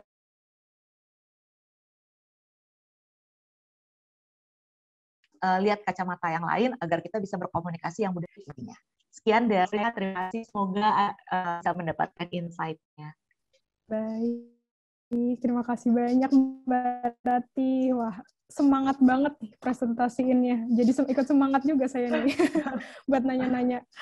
Baiklah. Mungkin pertama kita kasih kesempatan dulu kali ya Mbak Rati ke rekan-rekan ICCA yang ingin bertanya. Bisa langsung unmute mikrofonnya, kalau misalnya nggak bisa buka kamera juga nggak apa-apa, atau bisa langsung di chat, kolom chat seperti itu. Ya, adakah yang ingin bertanya? Oke, baik, belum ada. Nah, mungkin sambil nunggu rekan-rekan yang ingin bertanya nih Mbak Rati, karena saya sebenarnya juga content writer gitu ya Mbak. Jadi mungkin agak disebutkan kalau misalnya Mbak Ratih ini background-nya lebih ke komunikasi, apalagi politik gitu ya Mbak. Nah, belajar untuk menjadi seorang yang kreatif gitu, karena kan bikin konten harus kreatif gitu ya Mbak, menarik gitu. Itu belajarnya gimana sih Mbak untuk menjadi kreatif, terus pengelolaan bahasanya juga strateginya, membentuk konsepnya itu seperti jadi apa? Yang biasanya ini juga saya terapin juga nih ke teman-teman saya di tim saya, itu adalah kita harus emang harus rajin riset gitu. Kita harus rajin riset. Jadi saat kita, kasarnya gini, gimana caranya kita nyetir mobil kalau kita nggak bisa parkir mobil gitu. Ya kan gitu. Jadi sama aja gimana caranya gitu. Kita main medsos tapi kita konten kreator tapi kita nggak main medsos gitu. Nah, itu agak sulit gitu. Jadi memang harus riset. Biasanya saya selalu membiasakan tim member saya tuh riset di pagi dan juga sore hari itu harus riset. Jadi risetnya santai aja gitu ya, scrolling TikTok kan kalau sekarang. Karena sekarang konten TikTok juga banyak kok yang masuk ke Instagram gitu, yang jadi viral di Instagram. Jadi nggak ada salahnya juga kita melakukan riset itu dari TikTok gitu. Terus kita sering dengerin podcast, terus kemudian Instagram scrolling. Nah, dengan kita scrolling itu pasti kita akan dapat ide gitu. Dan yang pastinya sebuah inovasi itu biasanya keluar itu dari sebuah kekurangan. Jadi misalnya nih, kita, misalnya nih, kayak misalkan nih jualan BI nih ya, misalnya kris gitu ya, kayak kita nih dulu nih belum ada kris nih, misalnya belum bisa scan QR gitu ya, pasti kita dalam hati kita mungkin, ribet jadi harus bawa-bawa dompet gitu kan, ribet jadi harus bawa-bawa uang, belum lagi ntar kalau lecak dan sebagainya. Coba ada ya bisa dari handphone doang, terus akhirnya nanti kita bisa bayar. Nah, dari itulah bermula dari akhirnya menjadi sebuah inovasi. Hadirlah Kris gitu. Jadi ide kreatif juga itu yang pertama adalah yang pertama pasti harus riset gitu. Kemudian yang kedua, kita harus sensitif sama hal-hal yang terjadi di sekitar kita. Gitu, jangan pernah kita tuh kayak apatis gitu. Kita harus sensitif sama sekitar kita. Kemudian juga yang ketiga ya tadi itu gitu. Inovasi itu muncul dari sebuah kegalauan. Jadi kalau kita galau, jadi jangan itu tuh kayak, aduh, gue lagi galau. Nah, galau itu bisa banget tuh disalurin menjadi sebuah ide kreatif. Dan jangan pernah malas untuk membaca.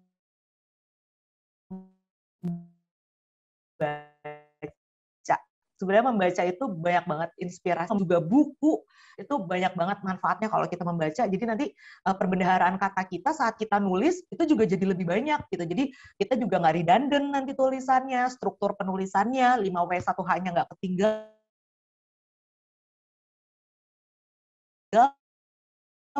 gitu. Terus piramidanya juga kita juga udah fiksi, mau itu non fiksi. Menurut saya dua-duanya itu harus diimbangi gitu. Jadi ntar akan banyak inputnya ke kita. Baik, wah, jadi besok-besok kayaknya langsung riset. Oke, Mbak, ada lagi yang bikin saya penasaran nih. Kalau misalnya dari timnya Mbak Ratih sendiri nih, sebenarnya latar belakang pendidikannya juga apakah di komunikasi juga, atau mungkin kreatif broadcast gitu ya, atau mungkin bahkan ada yang jauh nih dari dunia perkontenan gitu. Nah, itu apakah sama juga gitu belajarnya dengan Mbak Ratih, penerapannya gitu, Mbak? Kebetulan tim saya nggak komunikasi semua, saya juga nggak tahu kenapa. Gitu. jadi yang satu sama kayak saya komunikasi politik, yang satu ilmu komunikasi, dan yang satu itu komunikasi juga gitu. Cuman yang satu S1, yang duanya itu S2 gitu. Jadi tapi semuanya sama-sama. Jadi S1 S2-nya mereka juga komunikasi gitu. Jadi kita bergabung anak komunikasi 4 orang ini terus yang kayak harus bikin konten ekonomi gitu. Oke. Nah, itu berarti berapa Mbak anggota timnya dari Mbak Ratih? Kalau timnya itu ada satu itu senior reporter, ada 2 junior reporter. Jadi kita berempat. Oh begitu, baik. Mungkin di sini kita kasih kesempatan lagi rekan-rekan ICCA yang ingin bertanya, karena jangan sampai kelewatan untuk dapatkan hadiah merchandise eksklusif nih. Belum dirilis buat rekan-rekan sebelum nanti ada TBCCA 2021 diselenggarakan. Ada yang ingin bertanya? Oke, aku mau nanya dong dari Junita. Aku Junita dari First Media. Ya, tadi kan dari Mbak siapa namanya? Mbak Ratih ya? Oh ya, boleh juga. Mbak Ratih. Mau jadi panggil apa? Jadi tadi masukannya, penjelasannya sangat luar biasa yang membuat saya semangat juga. Sebenarnya saya itu orangnya cukup kurang suka membaca sebenarnya, tapi lebih tertarik ke kayak Instagram seperti itu sih, kayak online ya dibandingkan baca buku. Nah, tadi kan salah satunya adalah dengan cara membaca buku kita banyak inspirasi.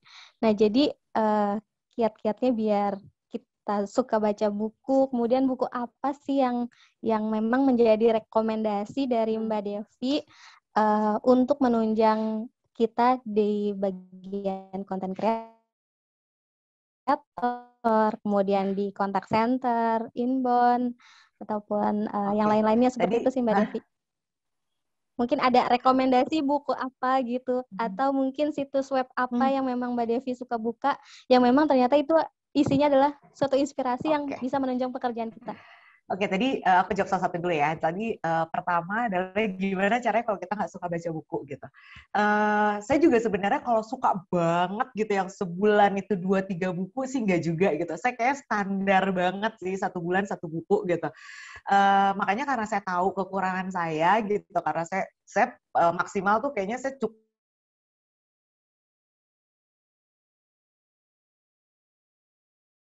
buku, terus 1 bulan tuh 1 buku gitu. Nah, akhirnya makanya saya waktu itu ngambil kuliah. Kalau di kuliah itu kan kita bisa duduk dan mendengarkan.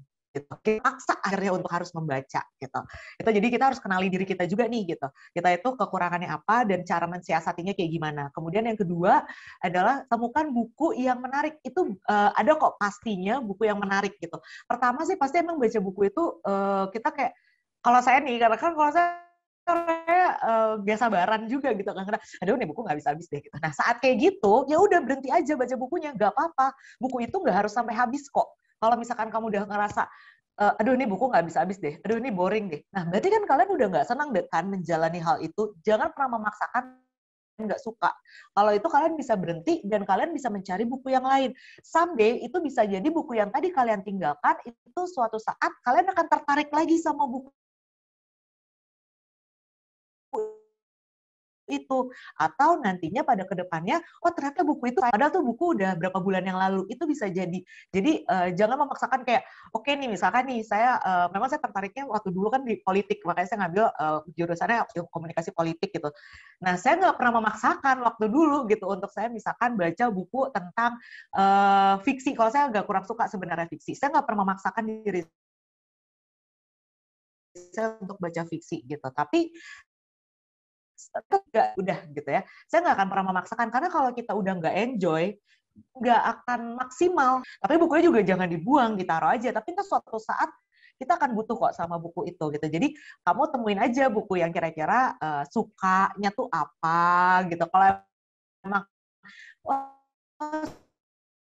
sukanya misalkan fiksi, sukanya kita pelajarin gitu, yang tadi saya bilang gitu, yang penting kita tuh harus sensitif gitu. Mau itu kayak orang mungkin wah saya dong gitu bacanya filsafat gitu, bukan berarti juga gitu kita kalau emang nggak suka filsafat mau dipaksain baca buku filsafat nggak akan maksimal juga kayak gitu. Tapi kalau memang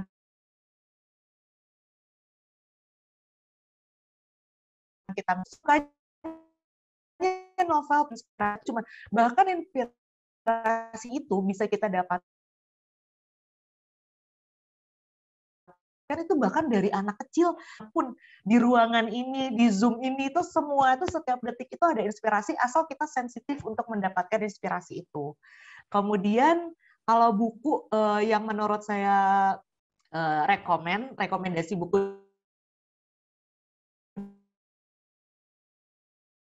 dari .com Secret itu bahasanya enak. Jadi emang dia bahasanya emang pakai bahasa Inggris, tapi bahasa Inggrisnya mudah banget dimengerti dan dia tuh selalu pakai analogi gitu. Jadi kita jadi lebih gampang kan untuk kita mengerti atau memahaminya kalau memang ada analoginya, ada case-nya. Terus kemudian dia juga dibikin bagan gitu, tapi kayak pakai tulisan tangan gitu. Jadi kayak coret-coretan gitu. Jadi kita untuk kita memahaminya tuh, mengertinya tuh akan lebih gampang. Jadi kalau buku yang lagi saya baca dan saya rekomendasi itu banyak banget ilmu yang bisa kita dapat, terutama ilmu digital sih dari situ gitu. Grab followers itu nggak cuma dari sekedar kita bikin konten loh ternyata gitu. Oh ternyata ada hal-hal yang kita harus lakukan juga gitu. Makanya saya bilang sebenarnya kayak kemarin gitu kita juga bikin konten tentang ada tentang film lah, kita bikin tentang sebuah film gitu. Jadi inspirasi bisa datang dari mana aja gitu kan ternyata gitu. Dari sebuah film, dari sebuah novel, dari kartun gitu, dari TikTok, dari manapun gitu. Tapi kalau membaca memang itu akan menambah literasi kita sih, mulai dari pembendaharaan kata, struktur tulisan itu kelihatan yang nggak suka baca. Kita baca tulisan itu emang agak kelihatan sih, emang berasa wah nih kelas ini nggak suka baca nih gitu. Biasanya ada redundant, strukturnya patah biasanya gitu. Tapi kalau yang sering baca pasti alurnya tuh enak gitu. Cara berpikirnya, cara bikin kerangkanya akan lebih runut gitu. Itu pasti akan mempengaruhi pekerjaan. Tapi tips dari saya, pilih buku yang emang kamu tuh suka gitu. Jangan memaksakan baca buku filsafat gitu kan. Pengen tahu nih Plato kayak gimana gitu, tapi padahal nggak suka gitu. Jadi baca buku kamu enjoy, nanti hasilnya akan maksimal gitu. Oke, terima kasih Mbak Devi untuk jawabannya, sudah cukup menjawab. Terima kasih ya, jawabannya luar biasa. Terima kasih. Terima kasih Mbak Junita atas pertanyaannya. Mohon maaf nih Mbak Devi, tadi saya manggilnya Ratih. Nggak apa-apa sih, karena emang nama depannya Ratih, jadi kayak jam sekolah aku juga dipanggilnya Ratih mulu sama guru. Oke, Mbak Devi, mungkin saya nanya juga nih terkait engagement nih Mbak. Biasanya apa namanya, secara berkala itu konten-konten ke depannya gitu. Seperti apa evaluasi yang Mbak Devi berikan gitu ke timnya? Kalau evaluasi biasanya sih setiap hari, karena setiap hari itu saya pasti ngelihat konten yang habis diunggah, itu biasanya saya ngelihat, karena kalau kita udah sering lihat, kita udah tahu nih, kalau dalam waktu 1 jam belum mencapai segini, biasanya engagement kurang bagus gitu. Kan lama-lama kita juga akhirnya tahu kan kalau kita udah itu. Jadi setiap hari itu pasti saya bakal ngelihat engagementnya, karena itu nantinya buat strategi besok gitu. Karena di digital itu emang kita itu strategi itu nggak bisa kita nunggu 2-3 bulan gitu. Kadang-kadang strategi itu pagi strategi A, siang atau jarak cuma 2 jam bisa jadi B gitu kan. Jadi emang dinamis banget. Makanya emang kayak untuk data sendiri, engagement itu saya biasanya perhatiin kalau misalkan untuk konten per hari, itu pasti saya perhatiin. Jadi untuk next-nya nanti strateginya lebih mudah nanti untuk kita bikin strateginya seperti apa. Tapi ada juga analisa data per bulannya. Jadi ada yang per hari, ada yang per bulan. Nanti untuk per bulan, nanti kita akan evaluasi lagi nih top post-nya apa, kemudian post-post yang kurang diminati itu apa. Nanti dari situ kita pelajari lagi, kenapa ya kok ini nggak kemakan ya gitu. Padahal kayaknya menurut kita udah keren banget gitu kan. Ini kayak udah seru banget nih, ini gimana sih netizen kok nggak nge-likes gitu kan. Jadi ya itu tadi saya bilang, jadi emang nggak bisa based on feeling aja sih, memang harus based on data. Karena waktu itu juga ada seorang konten kreator juga waktu itu pernah ngasih saya masukan juga, kalau bikin konten yang keren di Indonesia itu banyak banget, tapi bikin konten yang disukai sama masyarakat belum tentu semua orang itu bisa. Jadi kalau kita ngerasa kontennya keren banget nih, bombastis gitu ya, udah wah ada ini gitu kan, motion keluar dari sini, belum tentu juga masyarakat suka gitu. Tapi kadang-kadang ada konten yang bikinnya cepat, sederhana banget, tapi ternyata engagement-nya tinggi gitu. Dan itu yang kita harus benar-benar analisa habit dari netizen kita gitu, followers kita harus pelajarin. Dan juga nggak cuma dari followers, tapi juga next market kita nih gitu. Kita kan juga udah ada nih next marketnya nih, kita gimana cara biar bisa dapat followers yang lebih banyak. Berarti kita udah ada nih next marketnya itu siapa dan mereka itu kecenderungannya seperti apa gitu. Jadi emang kalau untuk data setiap hari gitu, setiap hari saya pasti narik data gitu, saya pasti akan pelajarin media monitoring setiap hari, tapi untuk besarannya biasanya 1 bulan sekali gitu. Baik. Oke, mantap sekali. Setiap harinya anaknya dievaluasi terus nih Mbak ya berarti. Betul, jadi kayak mereka kayak aduh pusing gitu. Kayak dia kayak mulai tertekan enggak deh. Santai. karena ini sih, karena biasanya karena emang kita dekat, jadi kita tuh berempat itu dekat, jadi ya udah gitu, jadi emang mereka pun juga nggak selamanya setuju sama saya juga gitu kadang-kadang, tapi menurut saya itu adalah diskusi yang sehat, adalah diskusi yang pesertanya itu nggak cuma bisa bilang iya, tapi bisa bilang tapi gitu. Kalau peserta diskusi cuma bisa iya, menurut saya diskusinya nggak sehat. Dan saya juga bilang juga kan ke mereka, saya walaupun saya sebagai tim leader di sini ya fitrahnya saya manusia, nggak selamanya manusia itu benar gitu. Jadi tetap harus ada masukan, harus ada koreksi juga dari mereka gitu. Kadang-kadang saya kalah suara juga sama mereka kalau lagi pitching. Nah, kita demokrasi gitu kan, ya udah gitu. Betul sekali. Sebagian bawa nama Indonesia ya Mbak. Jadi harus ya udah demokrasi. Ternyata yang sejarah itu, saya tuh yang paling enggak deh kayaknya di konten sejarah gitu kan. Apa sih gitu kan? Kayak serius gitu. Terus tapi ternyata karena mereka kekeh gitu, tapi mereka juga argumentasinya ada data juga gitu, ada data, ada riset, mereka kasih juga ada konten lain gitu yang untuk memperkuat argumentasi mereka, akhirnya oke, dan ternyata engagementnya bagus. Ternyata kan feeling saya salah. Gitu. Jadi tim leader bisa salah. Nah, mungkin siapa nih di sini rekan ICC yang mau nanya, mungkin pengalamannya Mbak Devi nih waktu, tadi kan Mas Arief udah cerita juga nih persiapan lomba TBCCI-nya, mungkin bisa cerita juga nih Mbak persiapan sebagai the best team leader digital TBCCI 2020 gitu Mbak. Persiapannya seperti apa dari ujian sampai presentasi, terus tanya jawab juga Mbak, mungkin bisa dijelasin. Kalau untuk persiapannya sih pertama saya kan baru masuk 2019 Maret ya, terus kemudian saya ikut ICCA 2020.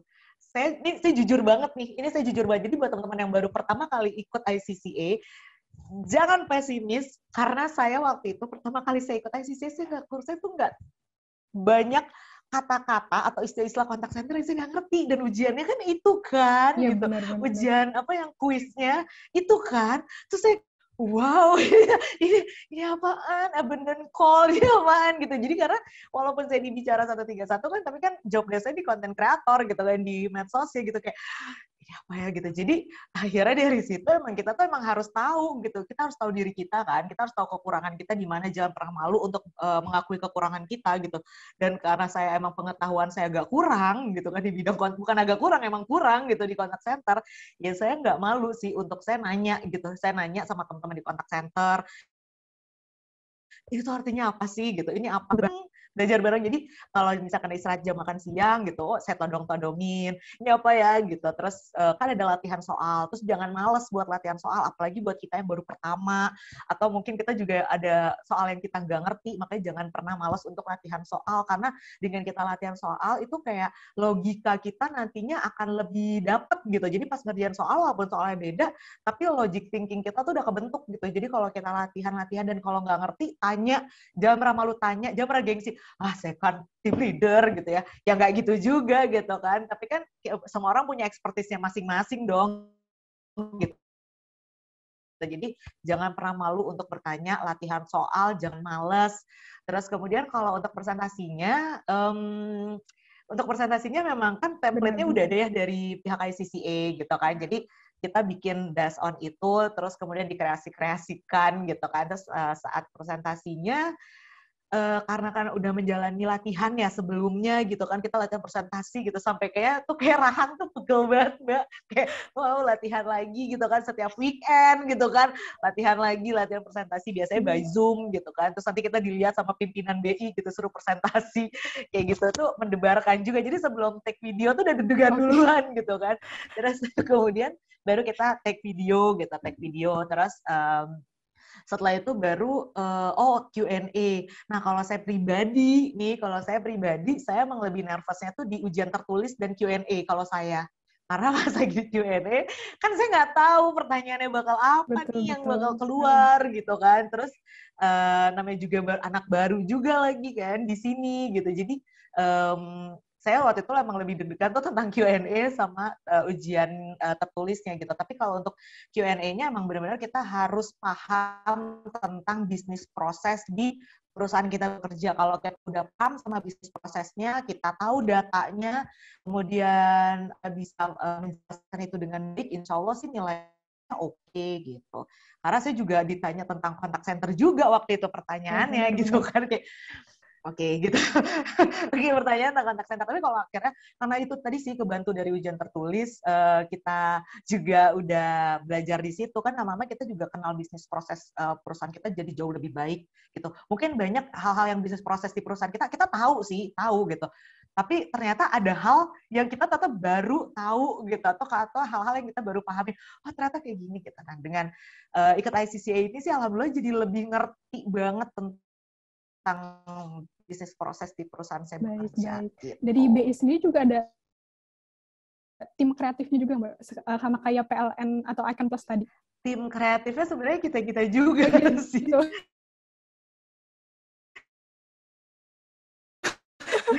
Dari kita untuk kita. Iya, jadi ya udah tim kreatifnya kita gitu. Jadi waktu itu karena kan emang videonya ini kan lebih ya waktu itu ya, jadi kita nggak moving ya videonya gitu kan kalau untuk ICCA gitu. Jadi dan waktu itu memang jadi kalau yang saya pelajari gitu ya, ini juga mungkin buat share ke teman-teman juga nih gitu. Waktu kita presentasi itu, jadi ada beberapa jenis public speaking sebenarnya. 3 jenis public speaker itu seperti apa. Ada yang scripted. Jadi kalau yang scripted itu emang harus bikin skrip gitu. Kalau dia nggak bikin skrip, dia biasanya buyar. Tapi ada juga yang pointers. Kita harus bikin poin-poin gitu. Tapi ada yang sekali. Itu bukannya berarti si A lebih bagus dari si B, si C lebih bagus dari si A, itu enggak, tapi kayak itu emang jenisnya orang gitu, jenisnya orang saat kita berkomunikasi. Jadi makanya kita harus kenalin dulu nih saat kita presentasi, kita tipikal seperti apa. Kalau saya waktu itu adalah, saya bukan tipikal yang skrip, jadi saya nggak bisa kalau ngomong itu pakai skrip. Kalau saya pakai skrip pasti kaku banget gitu, kayak kelihatan banget gitu, kaku banget. Kalau saya tipikal yang pointers gitu. Jadi kalau teman-teman mungkin tipikal yang script, ya udah go ahead, nggak apa-apa gitu. Karena bukan berarti orang yang pakai pointers itu lebih bagus daripada yang script, enggak gitu. Orang yang nggak pakai apa-apa lebih bagus daripada yang scripted atau yang pointers, enggak gitu. Itu cuman karena kita nyamannya itu apa. Itu nggak ada yang lebih bagus atau lebih jelek, tapi nyamannya kita. Dengan kita tahu nih, oh kita nyamannya misalnya pakai script, go ahead pakai script, nggak apa-apa gitu. Tapi kalau kita, kok pakai script malah kelihatan banget kayak ngebaca, ada kan gitu kan. Kalau pakai script tuh kayak ngebaca banget, ya benar gitu. Nah itu kan jadinya kan nggak enjoy ya, jadi kelihatannya juga saat presentasi nggak relax, jadi kurang maksimal juga. Mungkin tipikalnya yang pointers gitu. Mungkin ada juga tipikalnya dia cuma ngebayangin aja nih strukturnya ntar akan ngomong kayak gini. Ada juga yang kayak gitu. Jadi kita harus kenalin juga diri kita tipikalnya yang mana, dan nggak ada yang lebih bagus dari yang lainnya gitu. Oke, mantap sekali. Mungkin boleh belajar dari orang lain, ambil referensi orang lain, tapi tetap mempertahankan personality sendiri gitu ya, Mbak?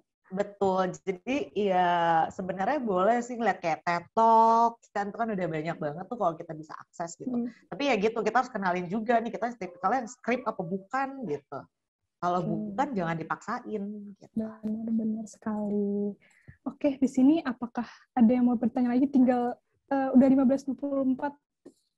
Ada yang ingin bertanya lagi, mungkin rekan-rekan ICCA, baik seputar pekerjaan tanggung jawabnya Mbak Devi, atau mungkin minta tips kunci kesuksesan sebagai pemenang platinum gitu. Adakah yang ingin bertanya?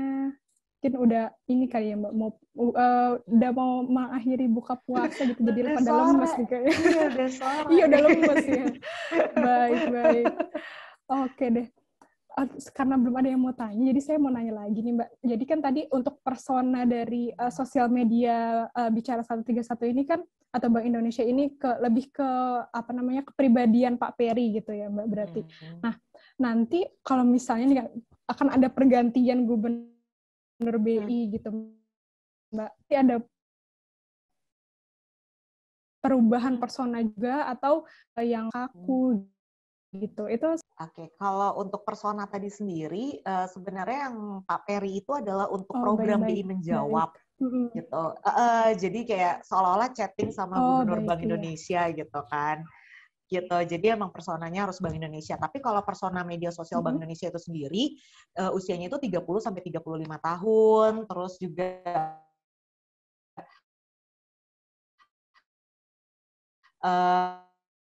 kita juga harus ngejaga juga gimana kalau yang mau kita tampilin tuh pintar, terus dia tuh milenial, elegan gitu. Itu personanya Bank Indonesia media sosial secara keseluruhan. Tapi kalau untuk yang chat Pak Peri ini kan emang seolah-olah chattingnya sama Pak Peri gitu ya. Jadi emang harus personanya Pak Peri yang harus ditonjolkan di situ. Gitu. Tapi seru juga ya Mbak, jadi ngebayangin Pak Peri. Nanti kalau misalkan seandainya, iya, jadi kalau seandainya nanti gubernurnya ganti, ya chattingnya berarti dengan gubernur yang baru gitu kan nantinya. Nanti mungkin ada gimmick apa yang akan kita create gitu kalau ada gubernur yang baru, dan berarti saya harus berubah lagi jadi gubernur yang lain ya kan. Ngandai-ngandai aja dulu gitu kan, lewat konten. Benar. Kreatif banget nih Mbak Devi nih orangnya nih, aduh. Jadi insecure saya nih. Oke. Nah, mungkin pertanyaan lain nih Mbak. Apa namanya, kalau misalnya selama bertugas itu ada tantangan tersendiri nggak sih Mbak gitu, baik dari mungkin ada apa ya namanya buntu gitu ide-idenya gitu, kalau misalnya lagi kayak gitu pernah ngalamin atau enggak, dan cara mengatasinya itu seperti apa? Oke, kalau misalkan lagi buntu itu pasti ada gitu kan. Kalau selalu ke diri saya tuh gini, imannya naik turun gitu kan, apalagi kreativitas gitu, pasti ada up and down-nya gitu, karena ada juga saat-saat kita lagi, misalkan kita punya masalah, ada saat-saatnya kita emang lagi capek banget, konten banyak banget, deadline-nya numpuk gitu kan, ada juga hal-hal yang kayak gitu. Makanya biasanya tuh saya kalau punya ide kreatif, saya langsung tulis. Karena saya suka orangnya suka pelupa gitu ya. Kayak waktu itu punya ide apa ya, ide pas. Saya biasa selalu tulis gitu. Atau minimal saya share biasanya di teman-teman di tim saya gitu. Nanti kalau bikin konten kayak gini ya gitu. Misalnya next-nya kayak gini ya, konsepnya kayak gini ya gitu. Jadi mau itu nanti ada konten, hari itu lagi ada konten atau enggak,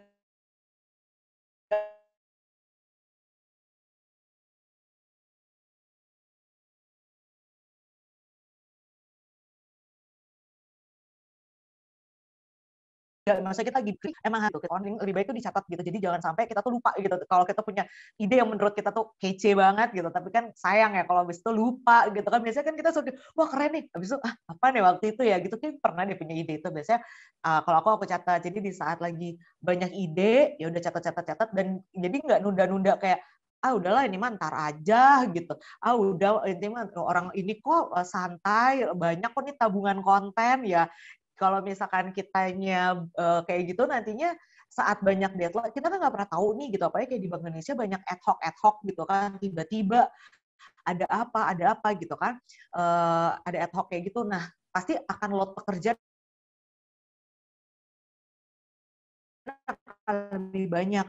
Nah buat kita buat memunculkan tertekan gitu, karena orang yang kerja di industri kreatif kan kalau semakin tertekan, semakin dipush, saya mau ngapain gitu kan, semakin panik dan bingung mau ngapain. Jadi semasa kita lagi santai ataupun setiap punya ide langsung ditulis, dan setiap kita ada pekerjaan, saya biasanya sama tim member saya juga saya biasain kerja itu benar-benar diselesaikan, itu nggak perlu nunggu, oh ya udah cuma deadline-nya minggu depan gitu ya. Ya nggak gitu kan. Biasanya saya udah nabung gitu. Kalau yang untuk program yang emang saya udah agendakan 1 bulan, ya bikin 1 bulan gitu. Kayak sekarang sampai nanti habis Lebaran itu udah beberapa program udah jadi gitu, yang future gitu, yang timeless itu udah jadi gitu, jadi tinggal upload gitu, jadi tidak menunda-nunda pekerjaan. Jadi saatnya tiba-tiba pekerjaan datang, ya kita siap kapanpun gitu. Oke, mantap. Berarti punya tabungan, selain tabungan uang, ada tabungan konten juga ya Mbak berarti?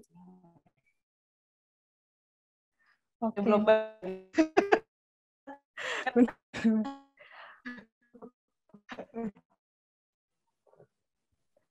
Oke, Mbak Devi, terima kasih banyak Mbak atas kesediaannya, atas sharingnya hari ini. Semoga bisa menginspirasi dan menularkan semangat nih ke rekan-rekan ICCA, baik untuk masalah profesionalitas ataupun perlombaan TBCCI seperti itu. Semoga sukses selalu Mbak Devi. Amin, makasih Mbak Ayu juga ya, semoga sukses selalu. Dan Ya, selalu memunculkan ide-ide kreatif nanti. Siap. Mungkin bisa kasih pesan-pesan terakhir dulu nih Mbak sama rekan-rekan ICCA, baik untuk ajang lomba TBCCI. Yang pertama, kalau saya jangan pernah minder. Gitu. Jadi jangan pernah minder. Walaupun kalian baru pertama kali ikut kayak saya gitu, kemarin baru pertama kali ikut, terus kalian ngerasa, waduh ini bidangnya bukan saya nih, agak lumayan beda nih, tapi jangan pernah minder. Yang penting pede dulu, jangan pernah minder, karena kalau kalian udah minder itu akan bikin diri kalian itu nggak akan maksimal keluarnya, karena itu kan semuanya tersuges gitu. Jadi jangan pernah minder, jangan pernah pesimis. Terus kemudian yang kedua, jangan pernah malas untuk belajar, karena memang harus belajar, apalagi untuk ujian tertulisnya luar biasa soalnya ya. Jadi jangan pernah malas untuk belajar. Kemudian yang ketiga, jangan pernah malas untuk bertanya. Kemudian mungkin yang terakhir adalah, yaitu menurut saya yang paling penting adalah kenali diri kalian. Kalian tipikal belajar yang seperti apa? Kalian tipikal yang presentasinya itu bagusnya kayak gimana? Skrip apa bukan skrip?